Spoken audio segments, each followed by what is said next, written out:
it's unfortunate that this year, because of COVID, people are not talking too much about climate change.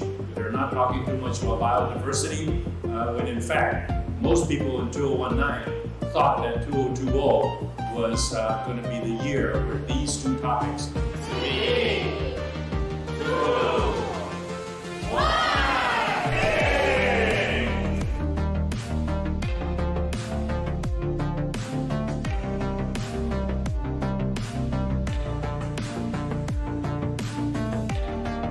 Please tell us about the main point of the hackathon. Well, the main point of the hackathon is to bring a forums where students can make use of their ability, their skills, their networks to solve the problem of sustainability.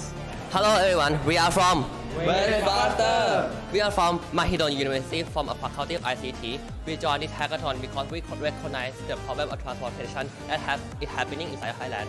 And as a youth of Thailand, we truly believe that it is our responsibility to tackle this issue. And that's why we are here. We try to use technology to empower the economic development and inclusiveness and also the entrepreneurship spirit. We are from hACKT Synergy.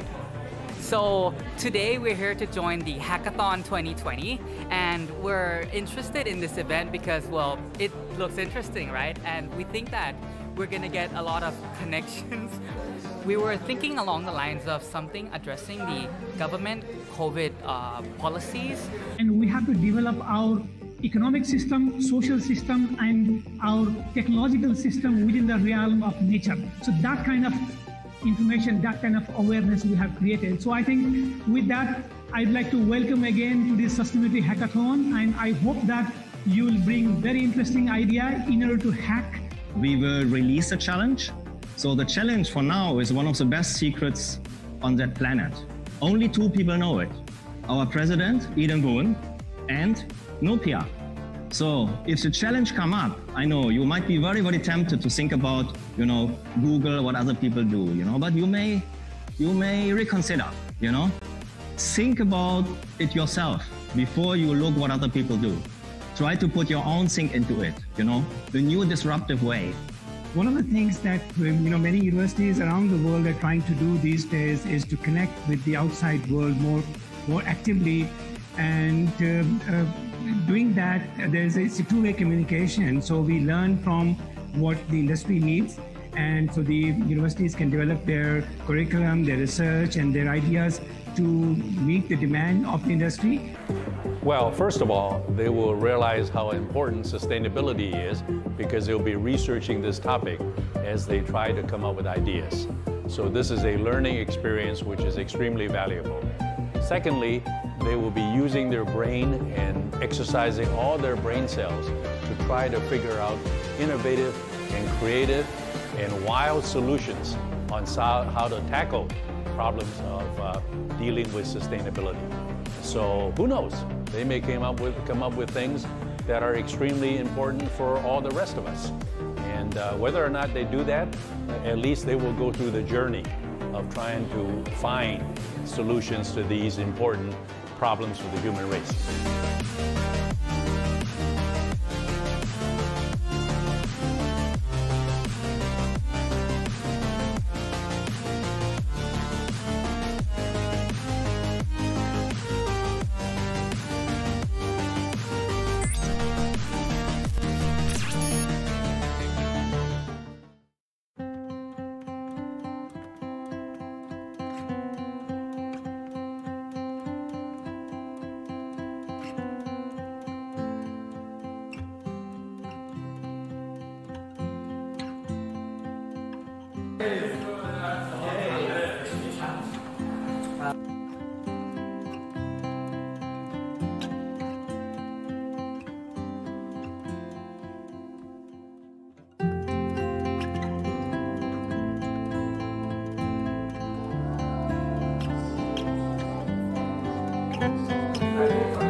Okay, everyone, welcome back. Hello, hello. Okay, can you hear me from, how many people are there? Okay, it's 3 people, including 2, 4, 6, 8, 10, 12 people on site as well.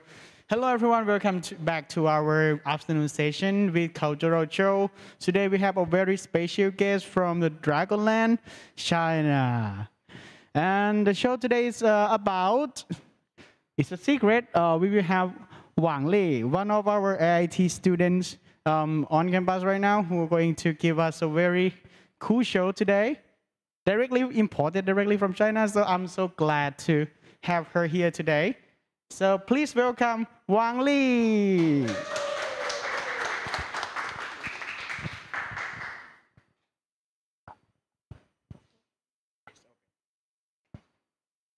Yes, thank you for your introduction. First of all, thank you for your participation. Next, please enjoy the ancient Chinese dance, which will be shown in the form of video. Hope you all like it. Now we can start.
So how do you feel about this show? For me, I think it's wonderful. It's so wonderful that I want to show you all this show. And this traditional Chinese dance explores the culture connotation contained in the painting a thousand miles of rivers and mountains. It's to seek a new way and means of dissemination for culture, relics, and the excellent traditional Chinese culture they carry. Hope you all like it and have fun. Thank you.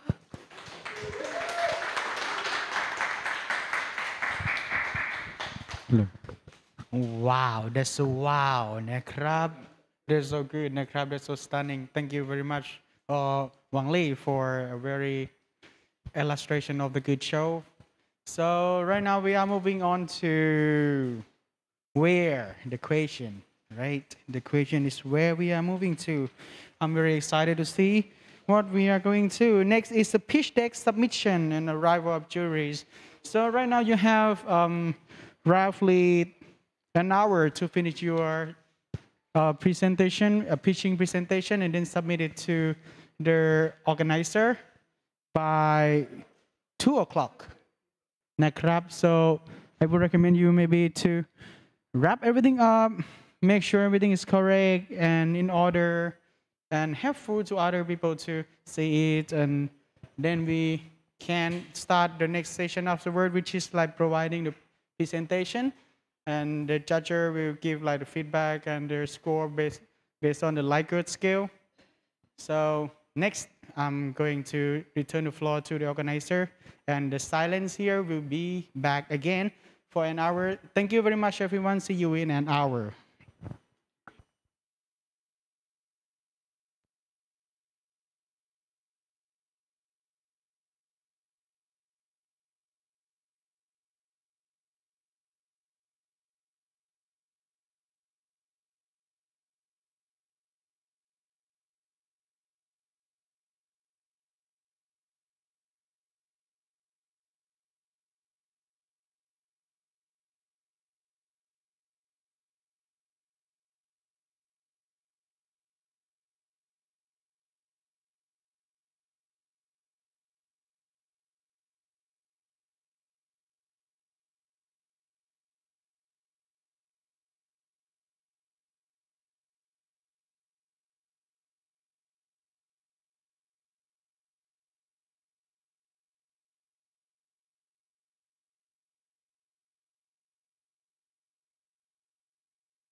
it's unfortunate that this year, because of COVID, people are not talking too much about climate change. They're not talking too much about biodiversity, when in fact, most people in 2019 thought that 2020 was going to be the year where these two topics. 3, 2, 1.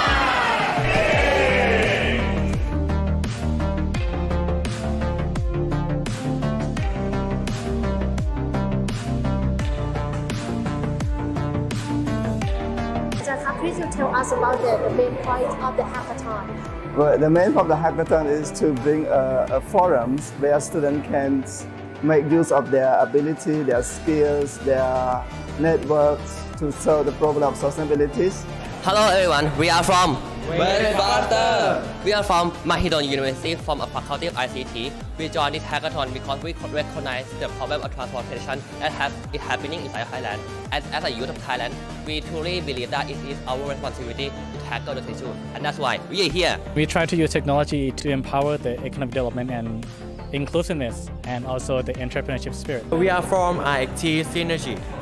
So today we're here to join the Hackathon 2020, and we're interested in this event because, well, it looks interesting, right? And we think that we're gonna get a lot of connections. We were thinking along the lines of something addressing the government COVID policies. And we have to develop our economic system, social system, and our technological system within the realm of nature. So that kind of information, that kind of awareness we have created. So I think with that, I'd like to welcome again to this Sustainability Hackathon, and I hope that you will bring very interesting idea in order to hack. We will release a challenge. So the challenge for now is one of the best secrets on that planet. Only 2 people know it. Our president, and Nophea. So if the challenge come up, I know you might be very, very tempted to think about, Google, what other people do, but you may reconsider, Think about it yourself before you look what other people do. Try to put your own thing into it, the new disruptive way. One of the things that many universities around the world are trying to do these days is to connect with the outside world more actively, and doing that, there's a two-way communication. So we learn from what the industry needs, and so the universities can develop their curriculum, their research, and their ideas to meet the demand of the industry. Well, first of all, they will realize how important sustainability is because they'll be researching this topic as they try to come up with ideas. So this is a learning experience which is extremely valuable.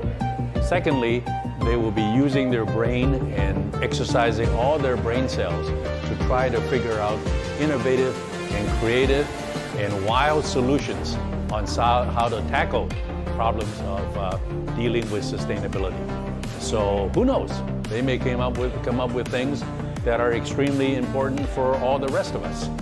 And whether or not they do that, at least they will go through the journey of trying to find solutions to these important problems for the human race.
Yes, yes. Okay.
It's unfortunate that this year, because of COVID, people are not talking too much about climate change.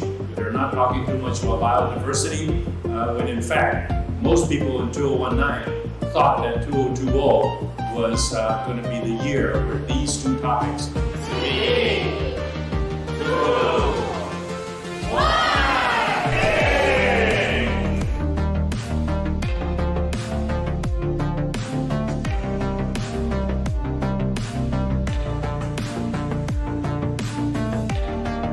Please tell us about the main point of the hackathon. Well, the main point of the hackathon is to bring a forums where students can make use of their ability, their skills, their networks to solve the problem of sustainability.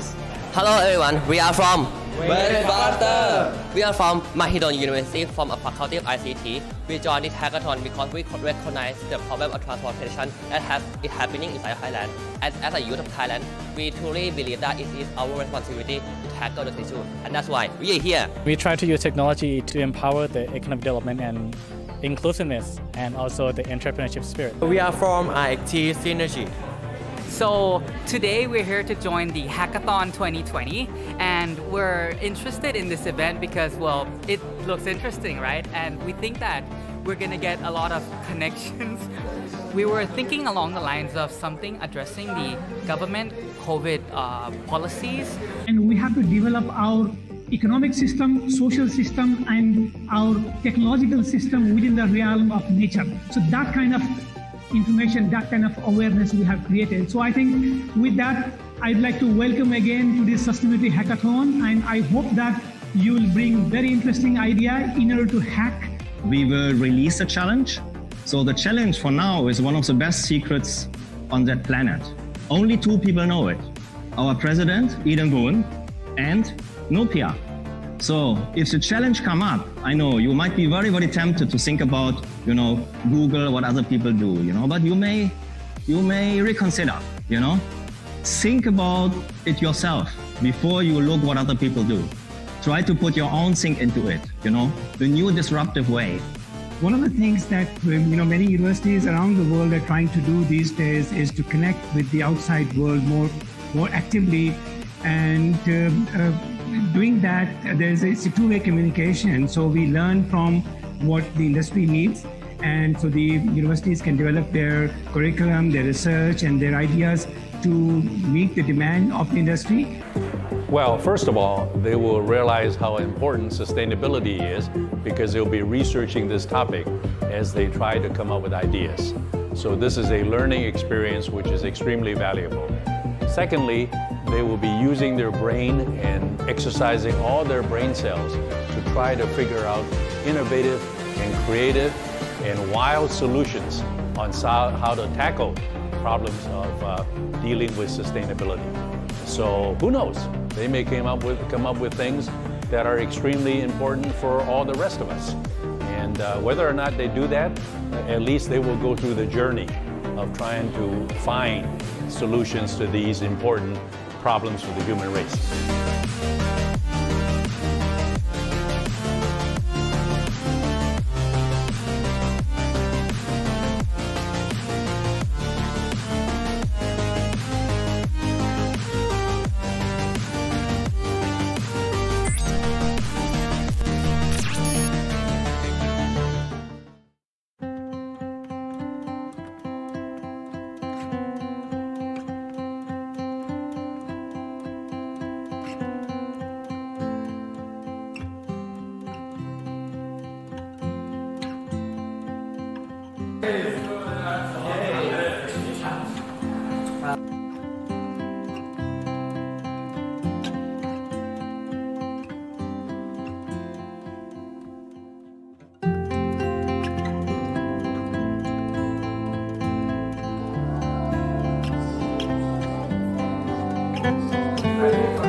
Yes, yes, okay.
So hello everyone.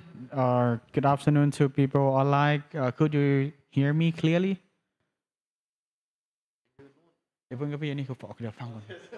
It's not time. Yeah, you still have 20 minutes. Okay. Ban could hear me clearly. Okay. Okay. Yeah, the one who give me a thumb is sitting behind me. So, what about others? What about other people online? Or could you hear me clearly? Maybe anyone? Yes. Thank you, Prim. Okay, so we will start the next session, which is the most important session of this 3-day event, pitching time. Yeah. Actually, not yet. We still have 10 minutes. So take a deep breath, hold your breath, and let it out. Don't hold it too long, okay? Okay, 10 minutes. Maybe you need to prepare your team and then get everything done. And then in the next 10 minutes, we will introduce our judges, our prestigious judges from international organization, our third partner, and also our director of the School of Environmental Engineering, School of Engineering and Technology. Thank you everyone for being here very early. See you again in 10 minutes.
Good afternoon, everyone. Good afternoon. Welcome, every team. The best suitable 9 teams out of 14 are here with us today in the pitching time. So initially, actually, this year especially, we had 14 apply to compete in this internationally recognized competition, the Hackathon Open Hack Bangkok 2022. However, after a long consideration of our committees and judges, we decided to finalize the last most ready and suitable 9 teams to join us. And all of them are here today. 2 teams on site and 9 teams, 2 teams on site and 7 teams online. I'm sorry, I'm very bad at math, but yeah, I'm still here for the MC.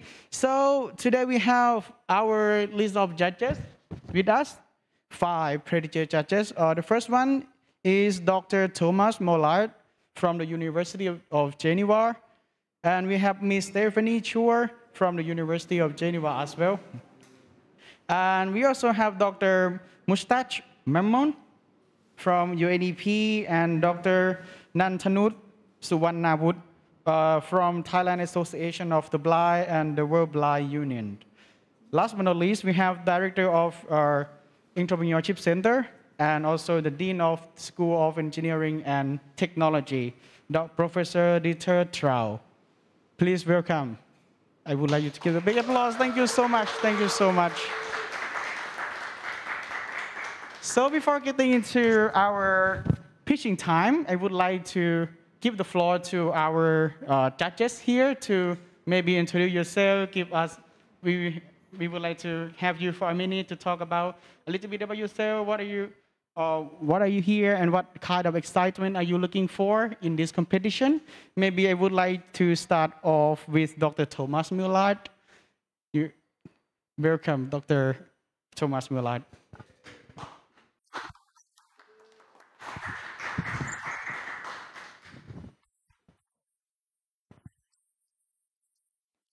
Dr. Maillart, could you please unmute yourself?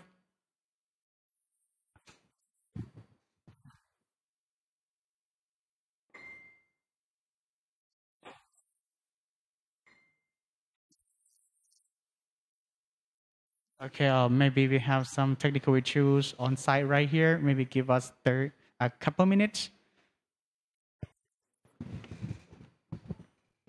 Sure, no problem. Could you please say something? Yeah, sure. You hear me? Yes, oh, yeah, it's a lot better. Thank you very much. Yeah. So thank you so much for having me again. Here we are from the talking with Stephanie from the SDG solution space in Geneva, and you see in the background an image. And we're very happy to be part of the judging panel for this hackathon at the Asia Institute of Technology. We hope you had a very great moment, intense, and we really, personally, I really want to feel the enthusiasm in the projects and really see what how much you could really nail some concrete problems around aging and disabilities. So really looking forward for the presentations. Thank you so much. Thank you, Dr. Thomas. Now, I would like to have Mr. Stephanie Chua to talk a little bit about yourself. Thank you. Hello, everyone. Hello, SDG Open Hack Bangkok. Well done. A big congratulations to each and every one of you. You've survived more than 24 hours of hacking, and I've had the pleasure hearing from you yesterday. So I'm very excited to see where you have arrived after many days, many hours of hacking. So my name is Stephanie Chua, and I am working with our colleagues in Bangkok to make this SDG Open Hack in Bangkok a reality. So it's been a pleasure working with our colleagues at AIT. It's been an absolute honor working with many of you, and I look forward to hear from you and to see what interesting and amazing ideas you have today. So it's been a pleasure, and good luck to everyone. Thank you very much. Thank you very much. Now, I would like to give the floor on site to Dr. Mushtaq Memon to talk a little bit about yourself. Thank you. Thank you, and good morning, good afternoon, colleagues. And as I see, a lot of excitement, and I'm looking forward. And yesterday I already said best of luck, so now I think whatever luck you have is already over.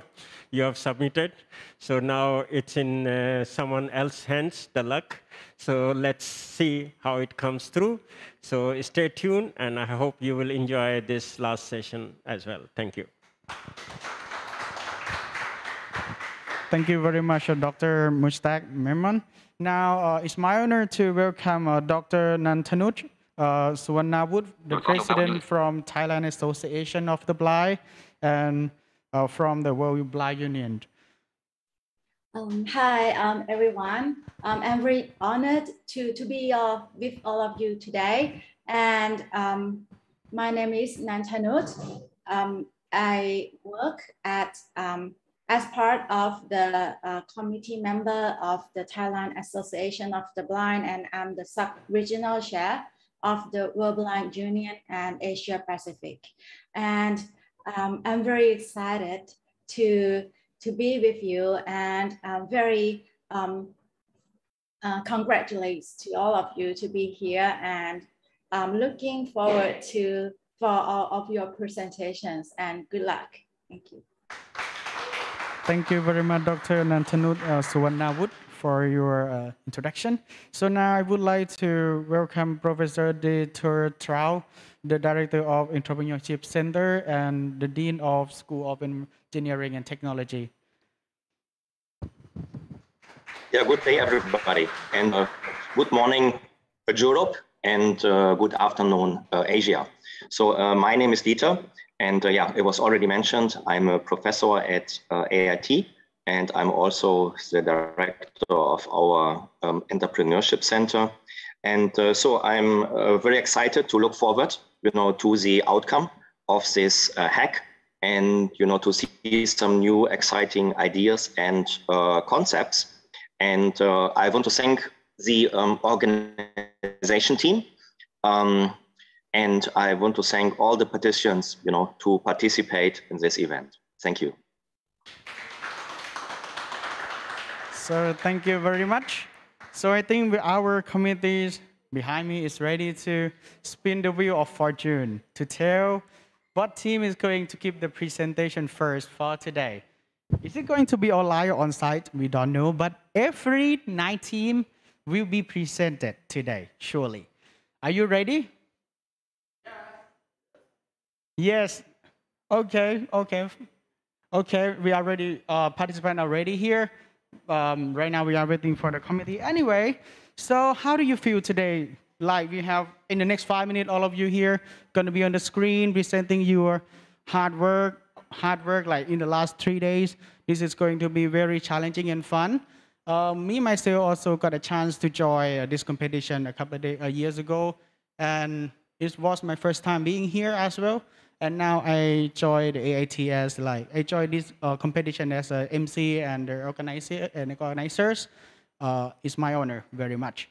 So I think we are ready. The committee gave me the signal that we are ready to start the pitching time. Right? Okay, so recording in progress. For the pitching time, the rule is simple. You have 5 minutes to give a presentation. And after 5 minutes, I will stand up and give you a big applause and say that time is up, and then you will have 5, and then our judges over here And over there, we give you a Q&A session for 5 minutes, and then we are done. Okay? And don't worry, on the screen you will see like the clock counting down. It will look very pressing, but it's going to be very fun, enjoying it. And no worry, we will give you a notification like 10 seconds or a minute before. Like this. Okay, 1 minute before.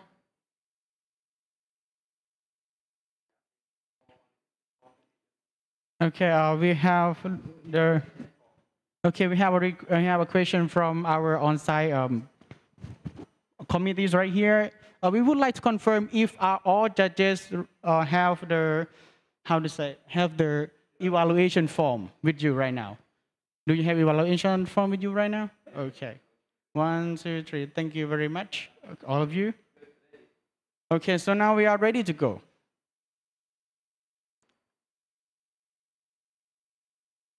Which team will come first? And now we will see. The Wheel of Fortune start now.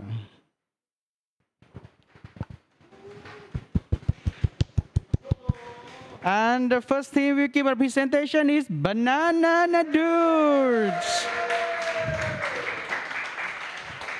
Hi.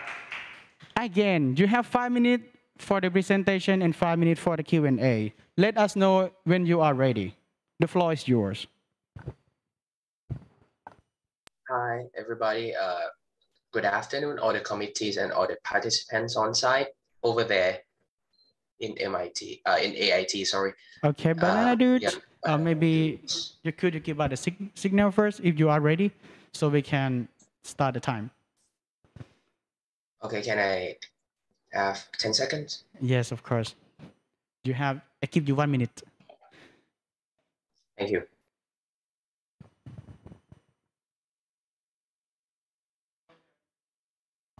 You can share the presentation from there.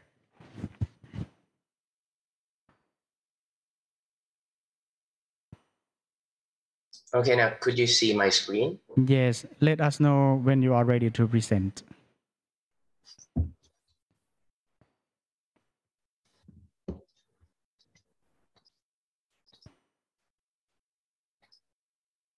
Now, can you, okay. Ready? Okay, we are ready. Okay, time start now. In 5, 4, 2, 1. Okay, hi. Good evening, everyone. Good afternoon, everyone. First, let me introduce Miss Somsi. Somsi is a typical Thai grandma. She lives without any caretaker during the day because, her children have to go to work. And the thing is, her eating habits. She usually purchases her food once a day, and she cannot eat it all. And also for some dishes, she should not eat it all. But as many seniors who don't like the idea of throwing out food because of their tight budgets, Somsi reheats and consumes it for the whole day. The problem is the lack of variety in diet leads to the loss of appetite and malnutrition. Also, the local restaurant cannot produce the food that's suitable for her nutritious needs. And if, for example, if people take an anti-hypertensive drugs, they need a food in high folate, iron, and vitamin B12. So our group have come up with the solution for this problem, which is the application called Kin Khao Gan, or in Thai, Let's Eat. So speaking of the main features of our app will require the users to fill in some of the important health information, for example, their blood sugar level, the diseases that they have, and the medicine that they take regularly. Because this information will be used to analyze and choose the dishes that are suitable and are healthy enough to suit each customer's nutritious need. And our app will also keep track of what each customer consumes on each day to be able to provide consumption record for the caretakers and also for further medical use.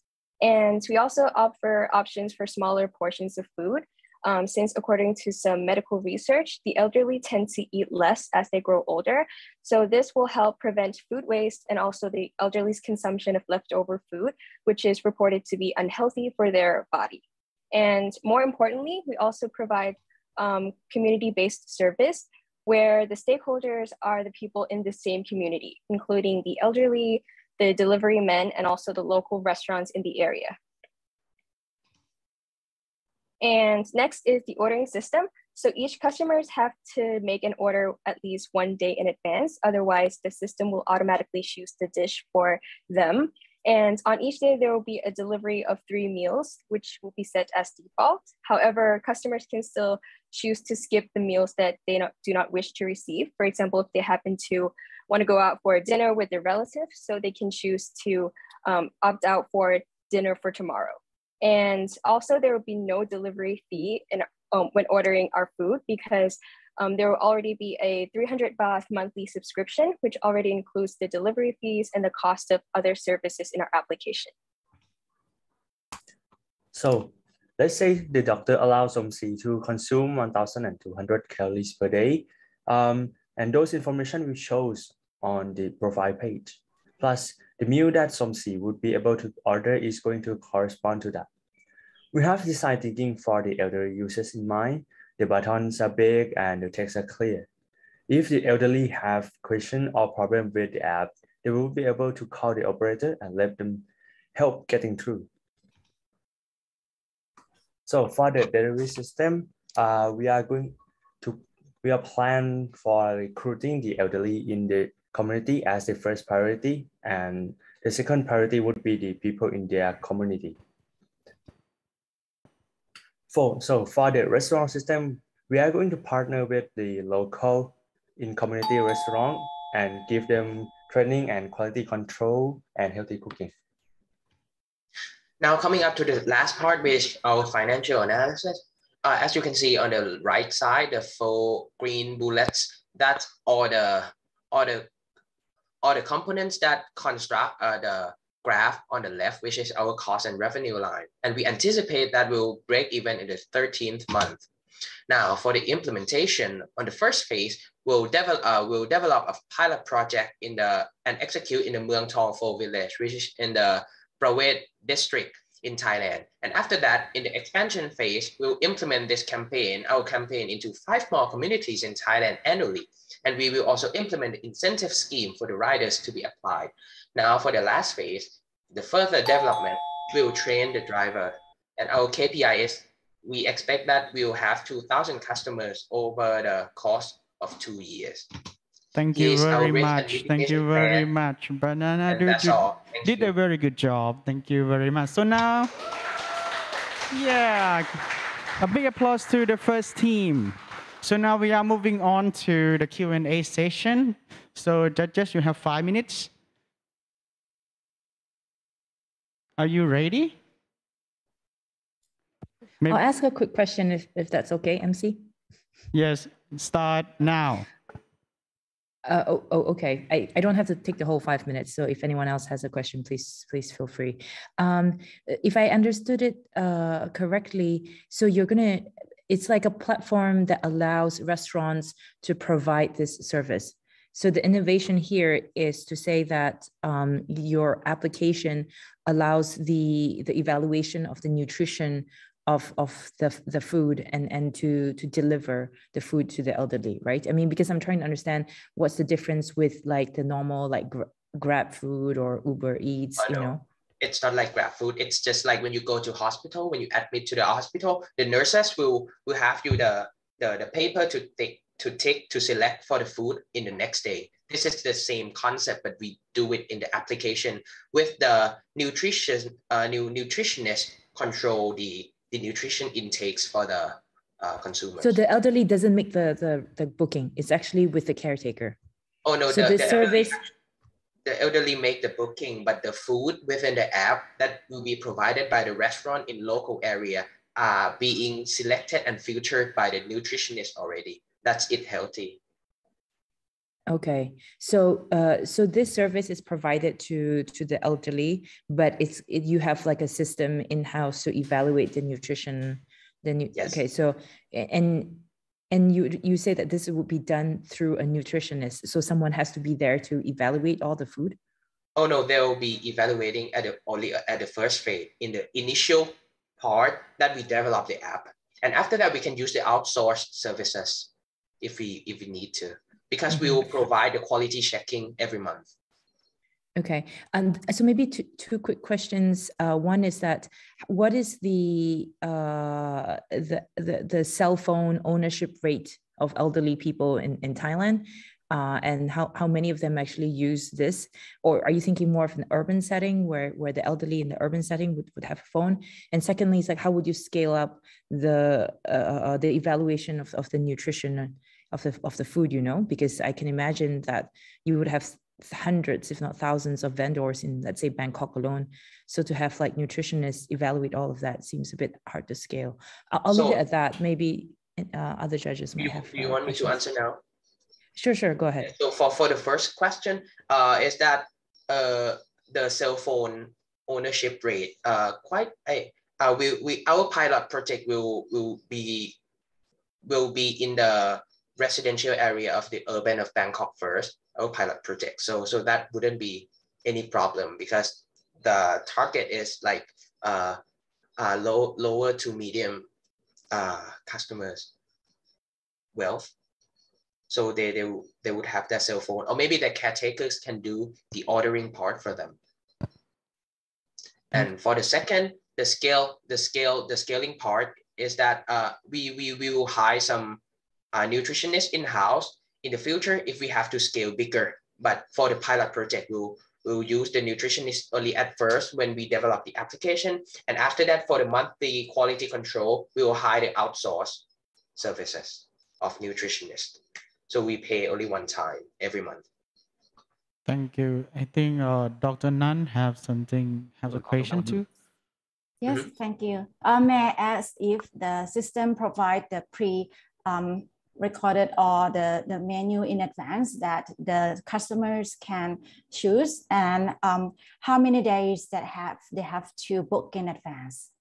They will have to book in advance for only one day. Like you go to the hospital, the nurses will bring the paper for you for the tomorrow meal, right? Yeah. So you would book just only one day in advance, and then tomorrow you will get the order that you order on the application today. 3 meals.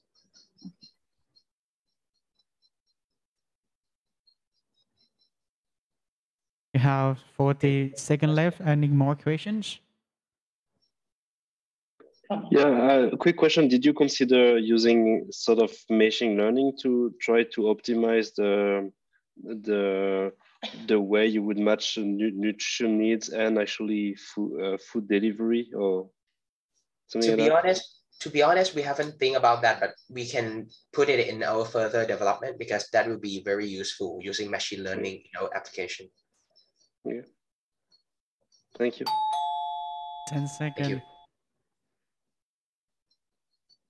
So thank you very much, Banana Dudes. Thank you. Thank you for being the first team. Yeah, luckily. So now are we going to start another spinning over Wheel of Fortune? Shall we? Committee, please. Yes, the spinning start now. And the next team is Goldshire. Hello, excuse me. Let me get the. Okay, Goldshire, you have a few minutes to set up. Or if you need more time, just let us know. How can I screen share here? Mr. Pio, could you please turn on your camera if you don't mind? So I'm trying to find the share screen function. There you go. Okay, you can share screen soon.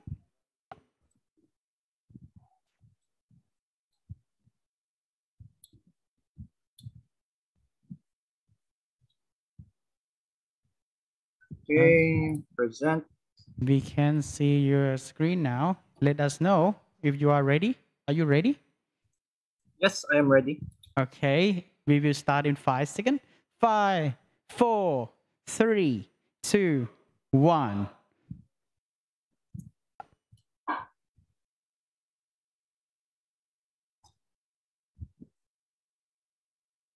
Start now.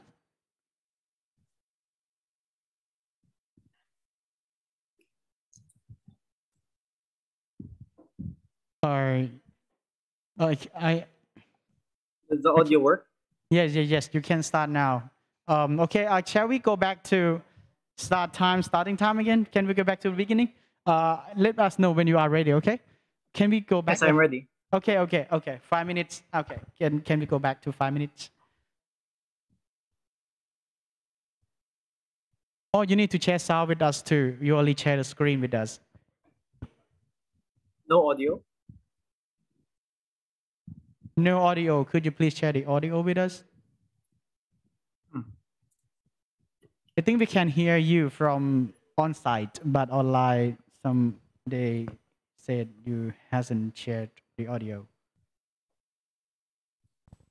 During you hit the share screen button on the Zoom, there will be an option share sound. So you have to reshare the screen and click the square button checkbox of the share sound. Problem statement. Visual impairment refers to a person. Okay, we can hear you now. Okay, we can hear you now. They can't be corrected by lenses or surgery. The eyesight of the visually impaired people are not normal, no longer able to see objects with visual clarity. Okay. Can you start from the beginning? Solution. Okay. Can you go back from the beginning? Okay. You have 5 minutes. Okay.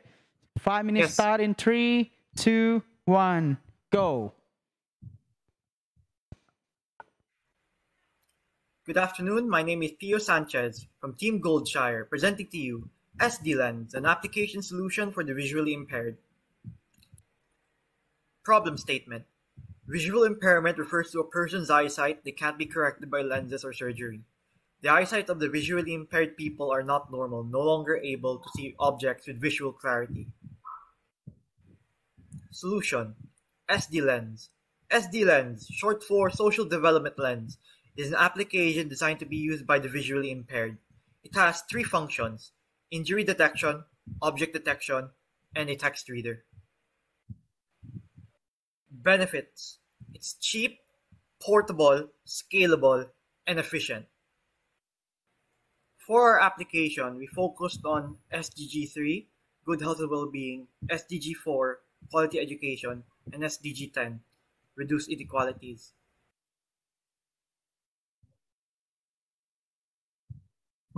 Here's the prototype UI.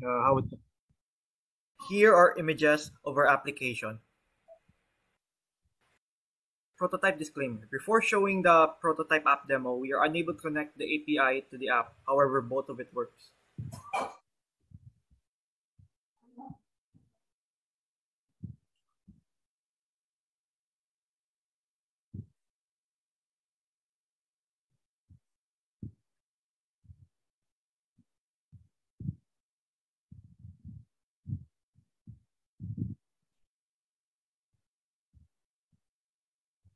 The error shows that for result to string would need to be valid until this because we annotated the lifetimes of the return values using the same lifetime as humans. We can look at this string and therefore result will const string has not gone out of scope yet. For the println statement, however, hence is valid in this case. We've to returned by the longest function is off the references passed in code in listing 1024 as possibly try designing more experiment references passed into the longest as UED. Make hypotheses about the borrow checker before you co-thinking in terms of lifetimes the way in which you need to your function is doing. For the longest function to always longest string slice, we enter the following code.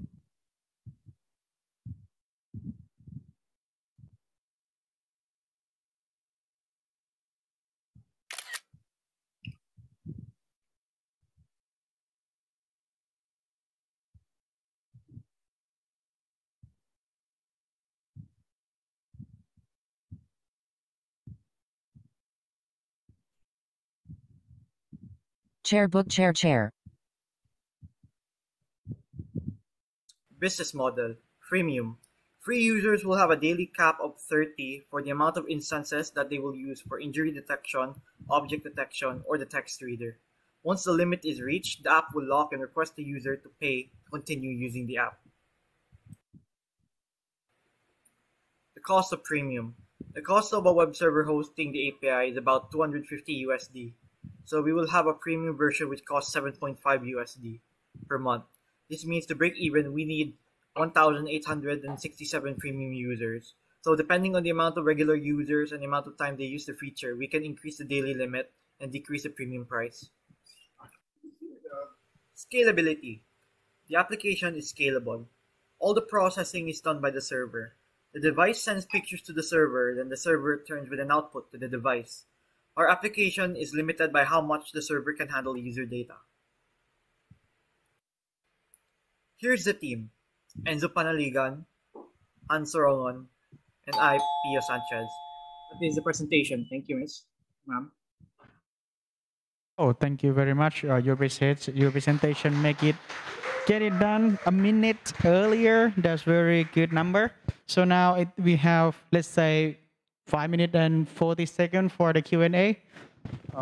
Yeah. Okay. Now I would like to give the floor to our judges. Maybe start from.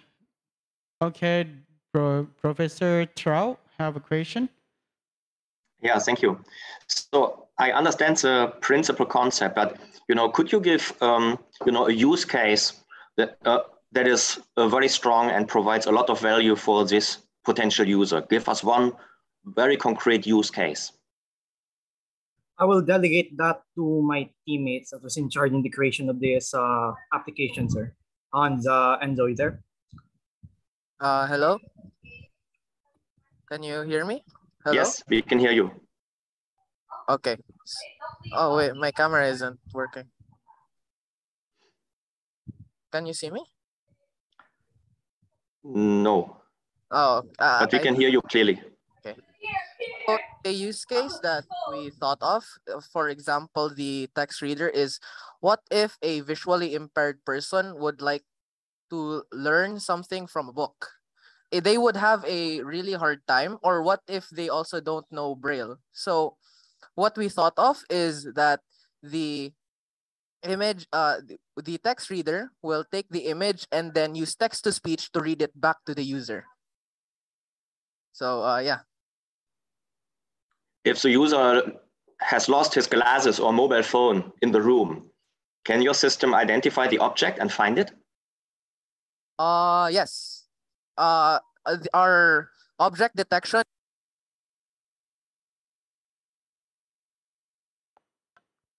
So that's possible?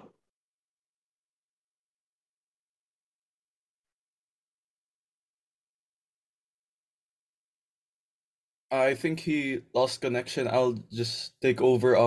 It is very possible with the use of object detection to detect common items in a room, for example, books, phones, glasses, and other common items. And it's not limited to just those items themselves. We can even train the model to detect more unique items, different items. So you could train the model to find my specific glasses in the room when I lost them? Well, if your glasses look like glasses, then I would suppose so. Okay. Okay, thank you. Thank you for your presentation. I also have a question. How do you do injury detection? You didn't document this part. So for injury detection, we actually ran out of time to make that, but what we were supposed to do was also use object detection to detect the injuries. So we were planning to train a custom model to detect common injuries like maybe bruises, cuts, or scrapes.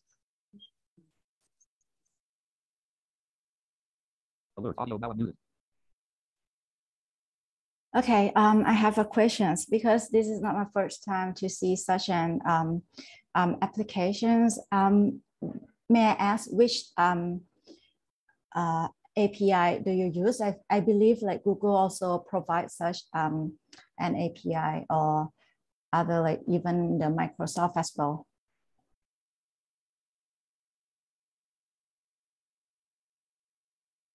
So can you hear me? Hello, can you hear me? Yes, yes. For the object detection, we use YOLO V3, and for the text reader, we use hACKT.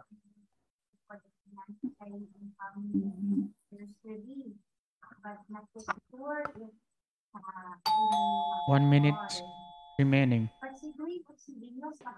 Any more question?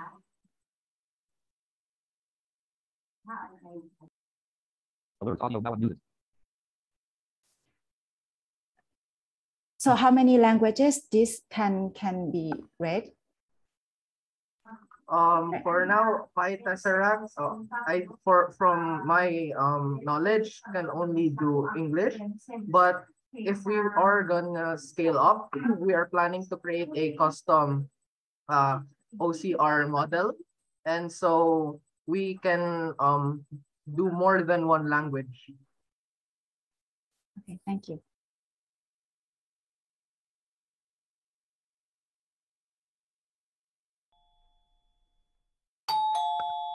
Ten seconds remaining. Thank you very much, Goldshire. Thank you very much. The second team. Oh man, that's hard. Okay. Okay, now are we ready for the third team? Yeah, we are not going to waste the time, right? Because we are so excited about this. Let's spin the wheel of fortune. Let's go. Yay.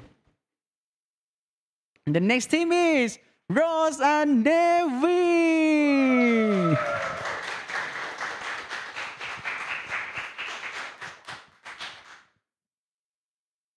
Rose and Navy. Hello, everyone. Good afternoon. Can you hear me? Very clear. Yes, very clear. Want to share the screen? Thank you. Yeah. So accuse me, like, can I make it full screen first? Yes. Okay, we can see your screen now. Just let us know when you are ready. I will give you 5 seconds. Can you see it in full screen? Yes, very clear, colorful. Okay. Okay. Thank you very much. Yeah. Would you like to start now? No, okay, let me count down 5, 4, 3, 2, 1. You can start now. Hello, everyone. My name is Prim, and I'm from the Rosie and Nui team. Happy morning. In the morning is a good way for you to start off your beginning of your day. So together for the better life with positivity for Adri. This is our proposed solution. And let's move on. The problems.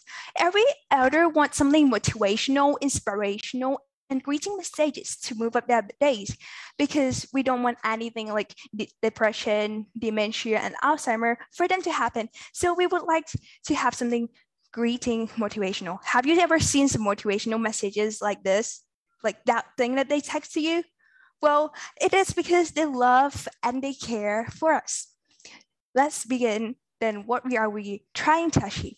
We motivate and encourage seniors to we have spreading love, to spreading care, to some positive messages for the elderly to be motivated to have a better and happier life. So let's see about the research. What does the research say? Well, love identify an important advantage of aging because people, 20% of elderly has been affected by mental health concern.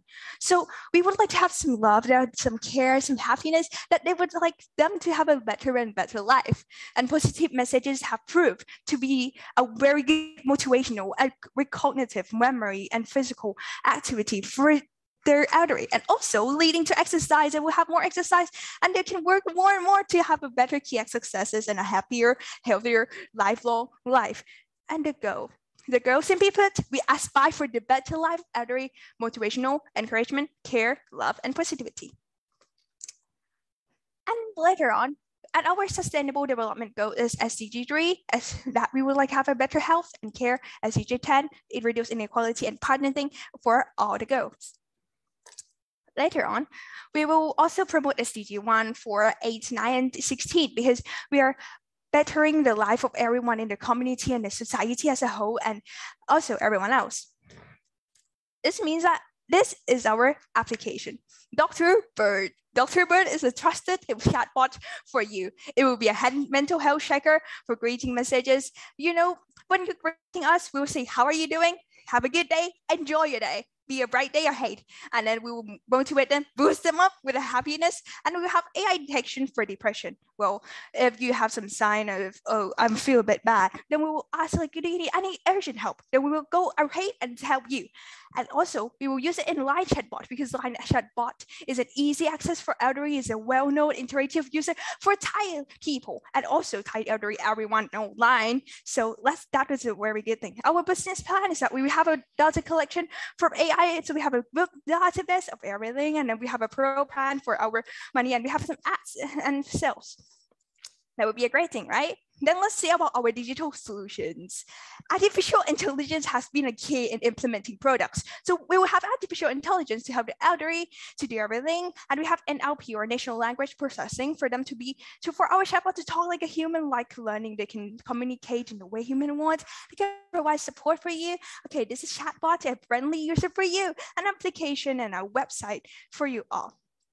Later on, we will do about product design. We will actually use Line platform, because Line is a very good way for you to communicate with elderly, and it's really easy to use. And we have Line accounts, Line admin, and we have people like us that you can talk to. You feel good, you feel better, you feel care, you feel loved.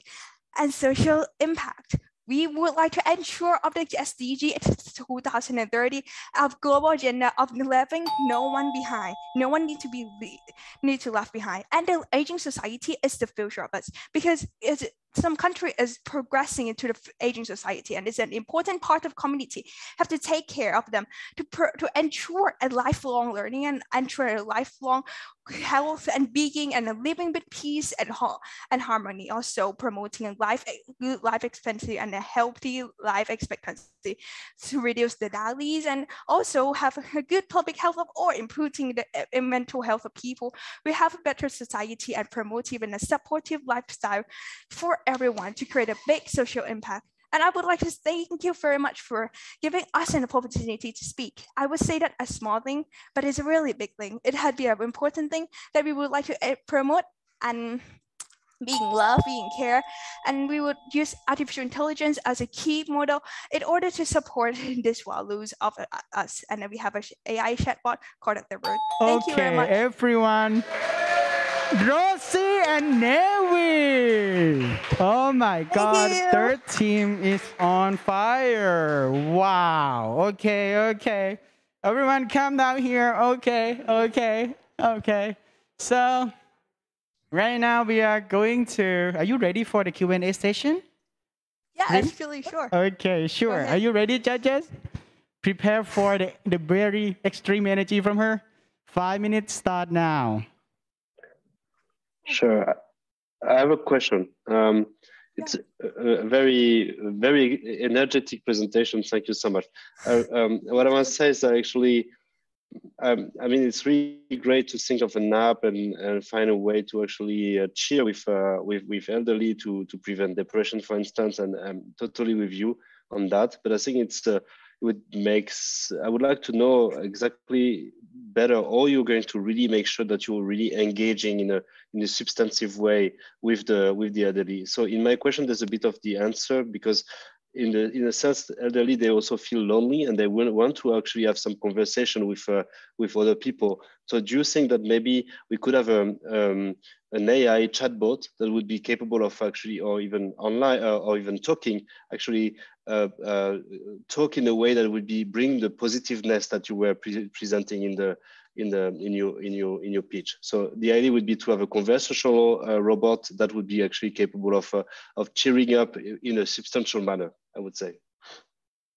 Yeah, I feel like it's a really good idea that we have an AI chatbot that always talk about positivity, and also in next step that we think that we can also generate different voices that is energetic, that is motivated for them to talk as well, or actually a virtual assistant or so, or in a mate, or things like, okay, good morning, how are you doing? And to be able to positive them to have a better life overall, like to encourage them, to motivate them, and then inspire them. Thank you. Yeah, thank you. We have a question from here on site from Dr. Mushtaq. Thank you. Okay. So what my feeling is that the real thing is hidden behind that energetic presentation, because to make the dream come true, as you can use many terminologies, including AI and so on, but using only line, I don't think it's going to work with that simple like a line application.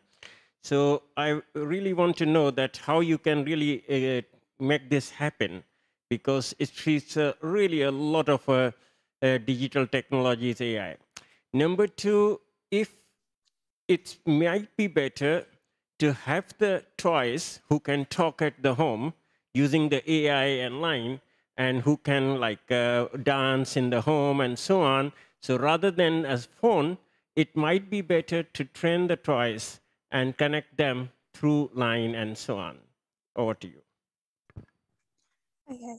Thank you for your question. And then first question is the digital technology that we would like to use. So we would actually use some AI model as a backend too. So we could have something like Dialogful. We can have something like Google Colab that we use in AWS machine learning models. And then we will train it using PyTorch or using TensorFlow. And then we can program it in Google Colab to be a cloud-based one. And when we have trained the model using that data set, and we have a very good model after all, then later on, this digital technology can connect with, for example, Dialogflow, because it's able you to connect with Line, but also Dialogflow can allow you to connect with other things like as well, like Slack, Twitter, Messenger, Instagram. So for example, you can connect it into various channels that you can use it for. So in this case, we would like to, and I have experience about these things as well. And so in this case, I would like to say that, well, in the digital technology platform in terms, we would use Line as telling the elderly, if you are a Line user, you can use Line, but also we have different platform and different apps in order to implement these products. And in the second question that you say, maybe we could use toy and dance, that was a very good idea. And I feel like it is a good thing that we could use a toy to be actually a robot for them to be a personal assistant to talk with. And that would be our next step. Thank you very much. Okay, any question? Okay, what is your business model right now? From my understanding, is already only available as an application, right? Yeah, so first in our business model, we would talk about, you would invite elderlies to come to join us and to say that, okay, we have a Line chatbot, come on, and then an application that you could join with us. And then we would later, when we have an amount of people and amount of user that we gather from, then later on, we will be able to have a database. Thank you very much. Thank you very much, Dash, Rosie, and Navy, everyone, the team. Thank you very much. Thank you for your time. Okay, thank you. Are you ready, everyone, for the next team? Okay, first of all, we will continue the pitching time. 9 teams in a row. No break, nothing. We're going to make it energetic. We're going to make it this way. And next team is Pakko. Everyone, Pakko.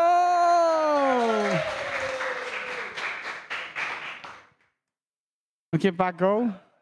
Outside, on-site. Okay, we have Pakko on-site here. Please welcome. The floor is yours.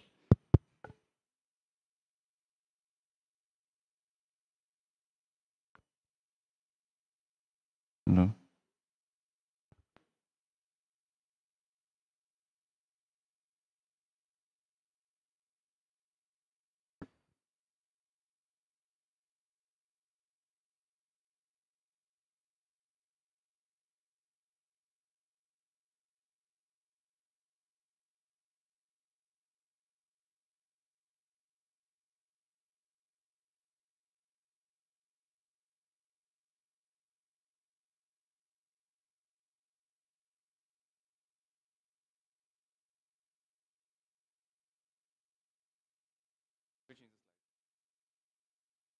How do I change the slides? It's not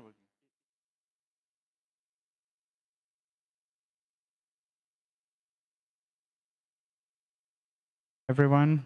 Okay. Delay.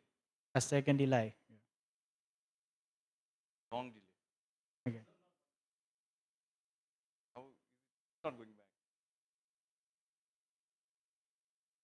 Better? Okay. It's going too much. Not.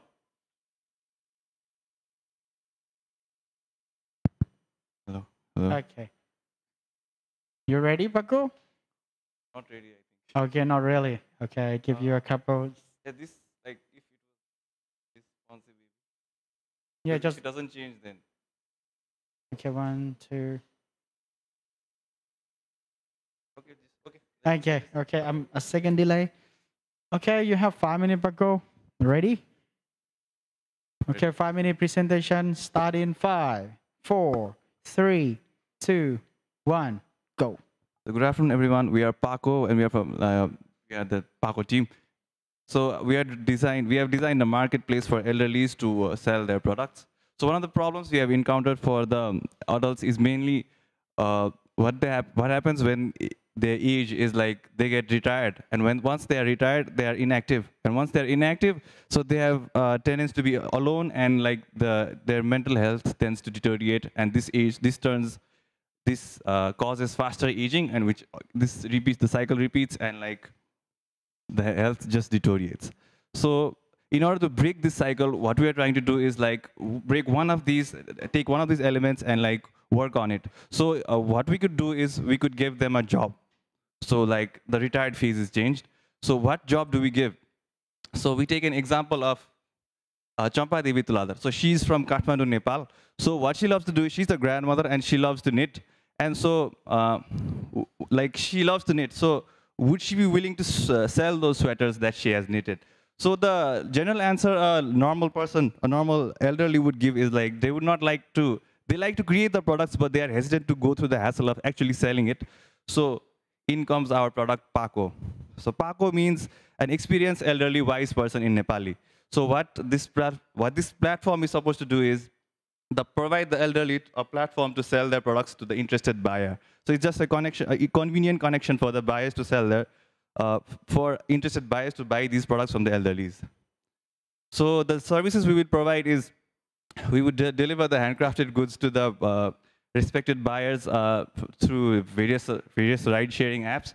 And we could also deliver the raw materials to the creators from supermarkets like Macro, because we established a partnership. And then we promote the crafted goods in the social media platforms that we will have established to reach a wider audience. And we'll also have a call center helpline to help these elderlies to ease the process of registration and going through all the hassle. So our target is mainly the creators are the young old people. It's called the youngest old. They are from 65 years to 74 years of age. And the customers we are basically targeting are the tourists, non-residents, and people from banks, INGOs, like would be responsible in the CSR, corporate social responsibility. And next, the basic business model is like we just earn the money from the commission we get from the sold goods. And since it's an app, we also have like the advertisement from the apps to gain our income. And for now, the basic expenses we have is the creating of the app and the marketing of the product. So the basic marketing strategies we are thinking of is basic social media promotion. We just give the app and like promote the app through advertisements in the various Facebook, Instagram, etc. And we also we could tell the influencers, social media influencers, to actually wear or like try those products that the elderlies have created. And because of all the goodwill, we could also spread it through the word of mouth, and we could also give away the products that have been made by the elderlies.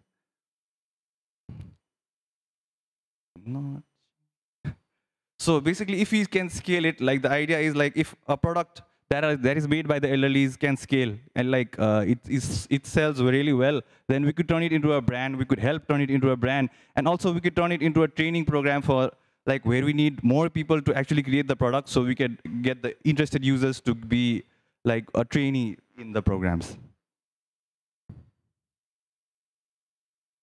And the benefits of this entire platform and the program would be the elderlies would be engaged and they would be contributing to the society. They would be they would feel included in this community, and it also encourages lifelong learning for the people as it promotes elderly learning. So these are the 3 SDGs that would be benefited from this: the good health, well-being, decent work, and economic growth. And also it reduces the inequalities that are faced by the elderlies, as they are also part of the community. In a sense, they would be contributing to it. And this is the basic UI we have designed. So this is our planned logo and our mascot. And this is the basic UI. If you are a seller, you can choose which you want to be. Then we have there is a lag, so it's a problem. And we can choose which item we are interested to sell or buy. And this is the for the seller who is creating the food in this case. And then we also have the buyer, or like if you want to buy the product. And okay, these are the different filters to see which is available. And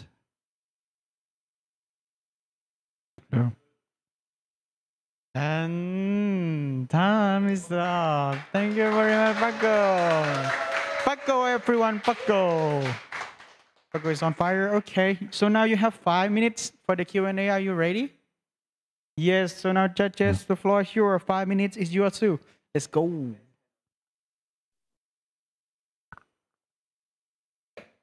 Yeah, can I ask something?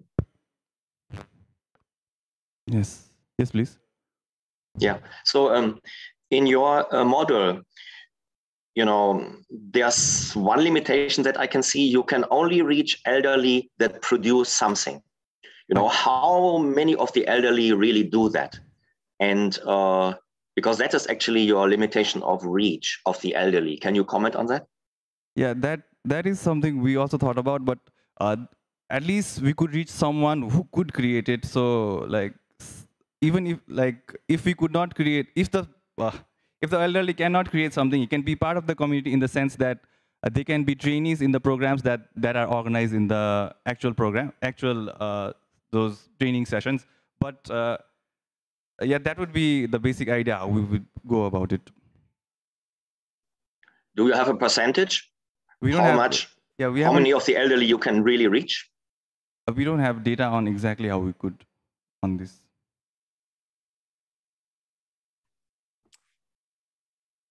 Thank you, Pakko. If I could just also ask a question, maybe it's a question comment. I think your answer to Professor Dieter made me think of something. So I think here, right now, you have a decision to make. Are you creating a marketplace for the elderly? In which case, then I think it's a bit limited because there's no need to create a whole new platform if you're allowing the elderlies who have things to sell. And actually, I do believe a lot of them, they cook very well. And even if they don't really create things, Professor Dieter, I actually know in that region, they enjoy cooking and actually sharing their food. So if there's an opportunity to make some income, that can be interesting and engaging and exciting for them. So I think if you are just thinking of a marketplace, Pakko, I don't think there's a need to create a whole platform where you need to find new customer base. You should partner up with an existing marketplace already. I'm sure there are so many in Bangkok and around the world. So there's no need to recreate that community if it's just about allowing this entrepreneurial opportunity to the elderly. However, you did mention that maybe you can also offer like different courses and make it into like more of creating a community of elderly that could, like, let's say, not only sell their things, but also share certain skills, maybe exchange, I don't know, recipes, or how do they knit differently. I think then it's a bit different. Then your business plan will be a bit different. Your product and idea will be a bit different. So I don't know if you've thought about that. And if you want to comment or something that you want to think about. Yeah, I would like to answer that. Like what you mentioned is what we have already thought about. We have 3 different kind of users in this application. One is buyer, seller, and other is a user. So if some elderly do not have any kind of skills, but they still want to be a part of the community, they can just log in as a user, and there will be like helper posting. It will be like a volunteering. Like if suppose an elderly wants to make a pickle on Saturday, and some other person is free, then they can just look at the helper posting and say that they can just join it on a Saturday evening, and they can just be a part of community. They don't need to have a particular skill. So this application is not just for buyer and seller. It's basically for everyone, like mainly the elderlies. And if they want to learn from anyone, or they want to be part of their like pickle making ceremony, or they want to learn knitting, then they can just be a user and be there. Thank you. So I think, I think what you need to do then is refine this idea a bit more. I hear that you want to do everything and a lot of things, and usually nothing can be for everyone. So maybe kind of think a bit more about who this application is for, and I think maybe you can get a lot of your answers from that, from thinking about that. So I'm going to stop here. Thank you very much, Pakko. Well done. Thank you. Well, this is just a short comment. I really like the idea because like for some of the user groups, especially for the vulnerable groups, like shipping and also like finding materials is very difficult. I think this can be a great medium to link between like users or producers, but my concern is about for those who stay in the remote area. But just now you mentioned that you also provide like the call center, right, to help for those who are not good at technology.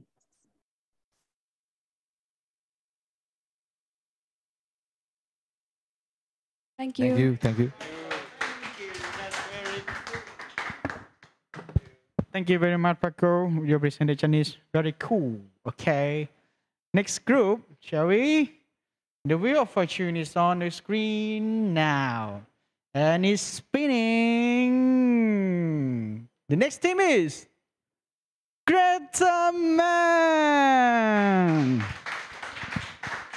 GraTeMan, are you ready? Are you ready? Yes, good afternoon. I would just like to ask the committee to allow me to share my screen. Okay, okay. Right now. People here are so hyped today. Yeah, every project is so amazing. I learned a lot today too. Okay, GraTeMan, are you ready? We can see the presentation on the screen here clearly. All right, can you guys hear me? Thank you very much. Good afternoon. Okay. I am Jerwin, and here with me are excuse me. Yes, Okay, yes, 5 minutes will start in 5 seconds. Okay. Thank you so much. Thank you. All right. Okay. All right, I'll wait. The presentation start in 5, 4, 3, 2, 1. Let's go. Good afternoon. I am Jerwin, and here with me are Miss Marilyn Eder, John Benedict Bernardo, and Kevin Amuag, and we are the team GraTeMan from the Pearl of the Orient, the Philippines. Let me just tell you a brief story. I used to live with my grandparents and my parents as well, all of whom are senior citizen members. And now that I am away from them because of work and studies, one of my concerns is really their safety. I know that accidents can happen at any time. So questions such as, what would I do if someone fell and no one was home? I considered installing a surveillance camera, but what if it goes offline due to a lack of internet connectivity? Elderly people are prone to slips, falls, and injuries. And according to the World Health Organization, adults aged 60 and older have the highest rate of fatal falls. Injuries, both intentional and unintentional, and kill 4.4 million people worldwide each year, and accounting nearly 8% of all deaths. So when elderly people are left alone, alternative solutions must be in place to ensure greater mobility and a safer environment. So with this, the team will work on an innovative solution, and we call that GraTeMan, a wearable device utilizing artificial intelligence and a mobile application. These products will be used to monitor the elderly in their physical mobility. The following features included in the wearable device are as follows. We have the feedback button, the sensors such as accelerometer and gyroscope, and of course, the human activity recognition. While the mobile application offers SMS notification app notification, location-based, family contact, and nearby hospitals. For instance, once an irregularity of motion, such as no movement for an extended period of time or a falling movement has been detected using a human activity recognition, the device will then vibrate and send an alert through an application, an SMS, or a text message. An SMS notification has been created in order to cater those users that have no internet connection or they have internet challenges. Consequently, if someone is injured or ill, assistance will arrive faster. And so we have here the human activity recognition models has been developed by the team. You have the feedback button, the sensors, and of course, the vibration alert. So the estimated cost of the product is at $12. So research and planning were implemented in 2021, and we are currently in the process of creating the product. We anticipated launching the product next year and making it readily available on the market of its utilization. So the global Internet of Things, or the IoT market, is projected to grow from 478 billion in 2022 to 465 billion by 2029 at a CAGR of 26.4% in forecast period. So according to research, despite the concerns and difficulties, there are a number of areas where senior citizens hold relatively positive views of technology and technology-related topics. So for example, 58% of seniors believe technology has had a predominantly positive impact on society, while only 4% believe it has had a predominantly negative impact, despite the fact that older adults are less likely than other age groups to say they enjoy experimenting. The new technology in some scenarios demonstrate a strong preference for early tech adoption. So our business model, we utilize a subscription business model. This is based on the concept of selling product or service in exchange for monthly or annual recurring subscription income, and we prioritize customer retention over acquisition.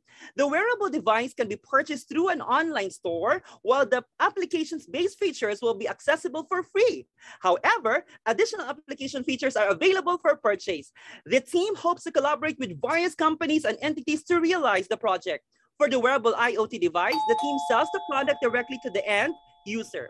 Of course, we ensure that the product is affordable to make it easily accessible and available to our users. Also, we consider that the product can be used with or without the presence of the internet connectivity.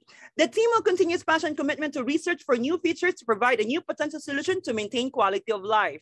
In GraTeMan, we ensure safety for your family. Good afternoon again, and thank you for listening. Oh, wow. Okay. Okay, GraTeMan, that's very hot. That's very hot. Okay, so now we are moving on to the Q&A session. Okay, and now we will start the Q&A session. 2, 1, we start now. First question from Dr. Thank you. How did you calculate the cost as $12?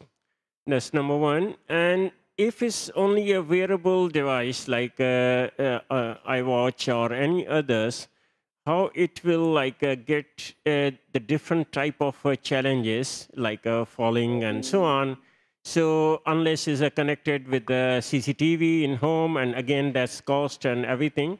So have you looked on the bigger system that has to be set up in the house that can monitor everything if something happens, or is only just one wearable device that can do everything? Thank you. Hello, good afternoon, everyone. So I am John from GraTeMan. So first of all, I would like to answer or to address the cost. Actually, we calculate it based on the sensor price currently available in the market. So this wearable device composed of accelerometer gyroscope. Then we plan to utilize the existing wristbands from some competitors' applications. But though this device is only used for the alert if someone fall or usual human activity recognitions of the older people. And with this one, in relations to if we are planning to create or to make a more IoT device, actually this can be connected directly via mobile phone. So we make it as much as possible to be easily used by the older people. This is just one wearable device, and the older people don't need to do anything. They just have one button for the, let's say if they fell and if they need some help, so they don't need to press anything. It will help will be for the family of the older persons. And the problem with some existing devices like different IoT devices, like the data security and somehow like if we are using CCTV camera, the invasive thing in connections with that. So yeah, I think that's all for our answers. Do you have a prototype to share? For the actual product prototypes, we just created some the what they call it, system architecture, but the model itself we can share it, like on how we train the data sets, how do we get the data sets, and what's the results of that. How about the hardware? Have you prototyped the hardware already? The hardware first enabled for us to develop the models. We tried to use the mobile phones, accelerometer, and gyroscope. But I mean, like the wearable device. Were you able to prototype the hardware itself? For the prototype, no, not yet. We're just try. What we did is to simulate the actual devices. We tried also to consider the different orientations of readings from the sensors like accelerometer and gyroscope. So we tried to put it on different parts of body of a person's, and we read those informations or data, and from that orientations we come up with the accuracy results. Okay, so there are a few projects actually ongoing, like open source actually hardware that has prototyped this. So I would suggest that you look into it because I think the device itself is not the newest technology, but I think the push right now is to make something that is simple and lean and of course open source and cheap so that it's affordable, right? So look into it. There are quite a few things out there now. Thank you. Yes. Thank you. Thank you. 20 seconds. Next. Thank you, please. Yeah, so 30 seconds. I think the point is that I wear an iWatch on my wrist, and I discovered recently that actually it's doing all these things. So I understand that there's a price thing, but actually you should consider that actually probably Android is encompassing mobile health already, and that I mean, the question is, are you competitive with Google or Apple?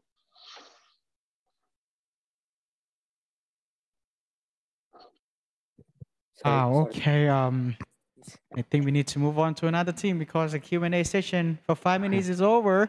Thank you very much. That's a very good question. Thank you. Thank you. Yes. Okay, everyone. Thank you very much. Thank you, GraTeMan. GraTeMan is amazing. Okay, next. Shall we move on to the Wheel of Fortune? Shall we? Right now, we have it on the screen.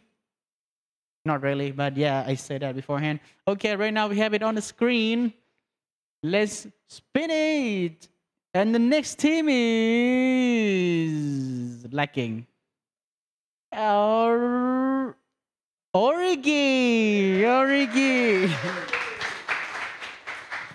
Can you hear us? Can you hear us?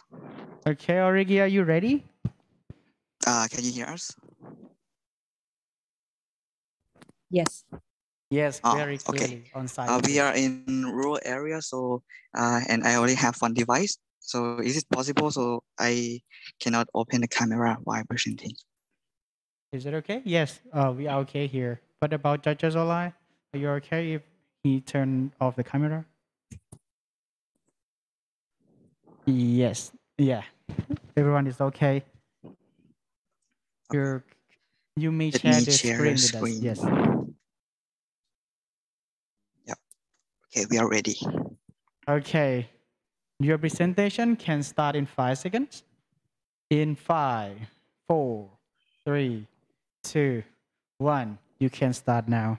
Greetings and warmly welcome everyone to Business Idea Pitching with Origi team and me, Chris, as a team representative. There is one fact that everyone should know about the aging society in Thailand.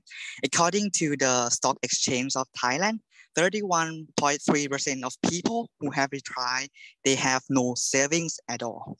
And shockingly, more than half of people who have savings have less than 200,000 baht saving in their bank account. What does it mean?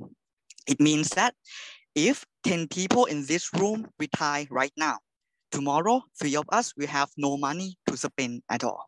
And 4 of us will only have just $1 to spend each day for 20 years after retirement. But we all know that we will live longer than that, a lot. And that's a big problem. In Thailand, we got 12 million retired people and 7% of them retire poor. And one big question is how can 60 plus people make money if no one is gonna hire them? According to the Healthy Aging Poll.org, 86% of retired people know how to cook. So why don't we use what elders can do to make money for them? Yep. And here comes Origi, a social enterprise in a form of a web application for retired people to do home cooking and sell their family secret recipe online. What makes Origi different from other food delivery platforms? First, we need no extra training for elders besides how to use our web application.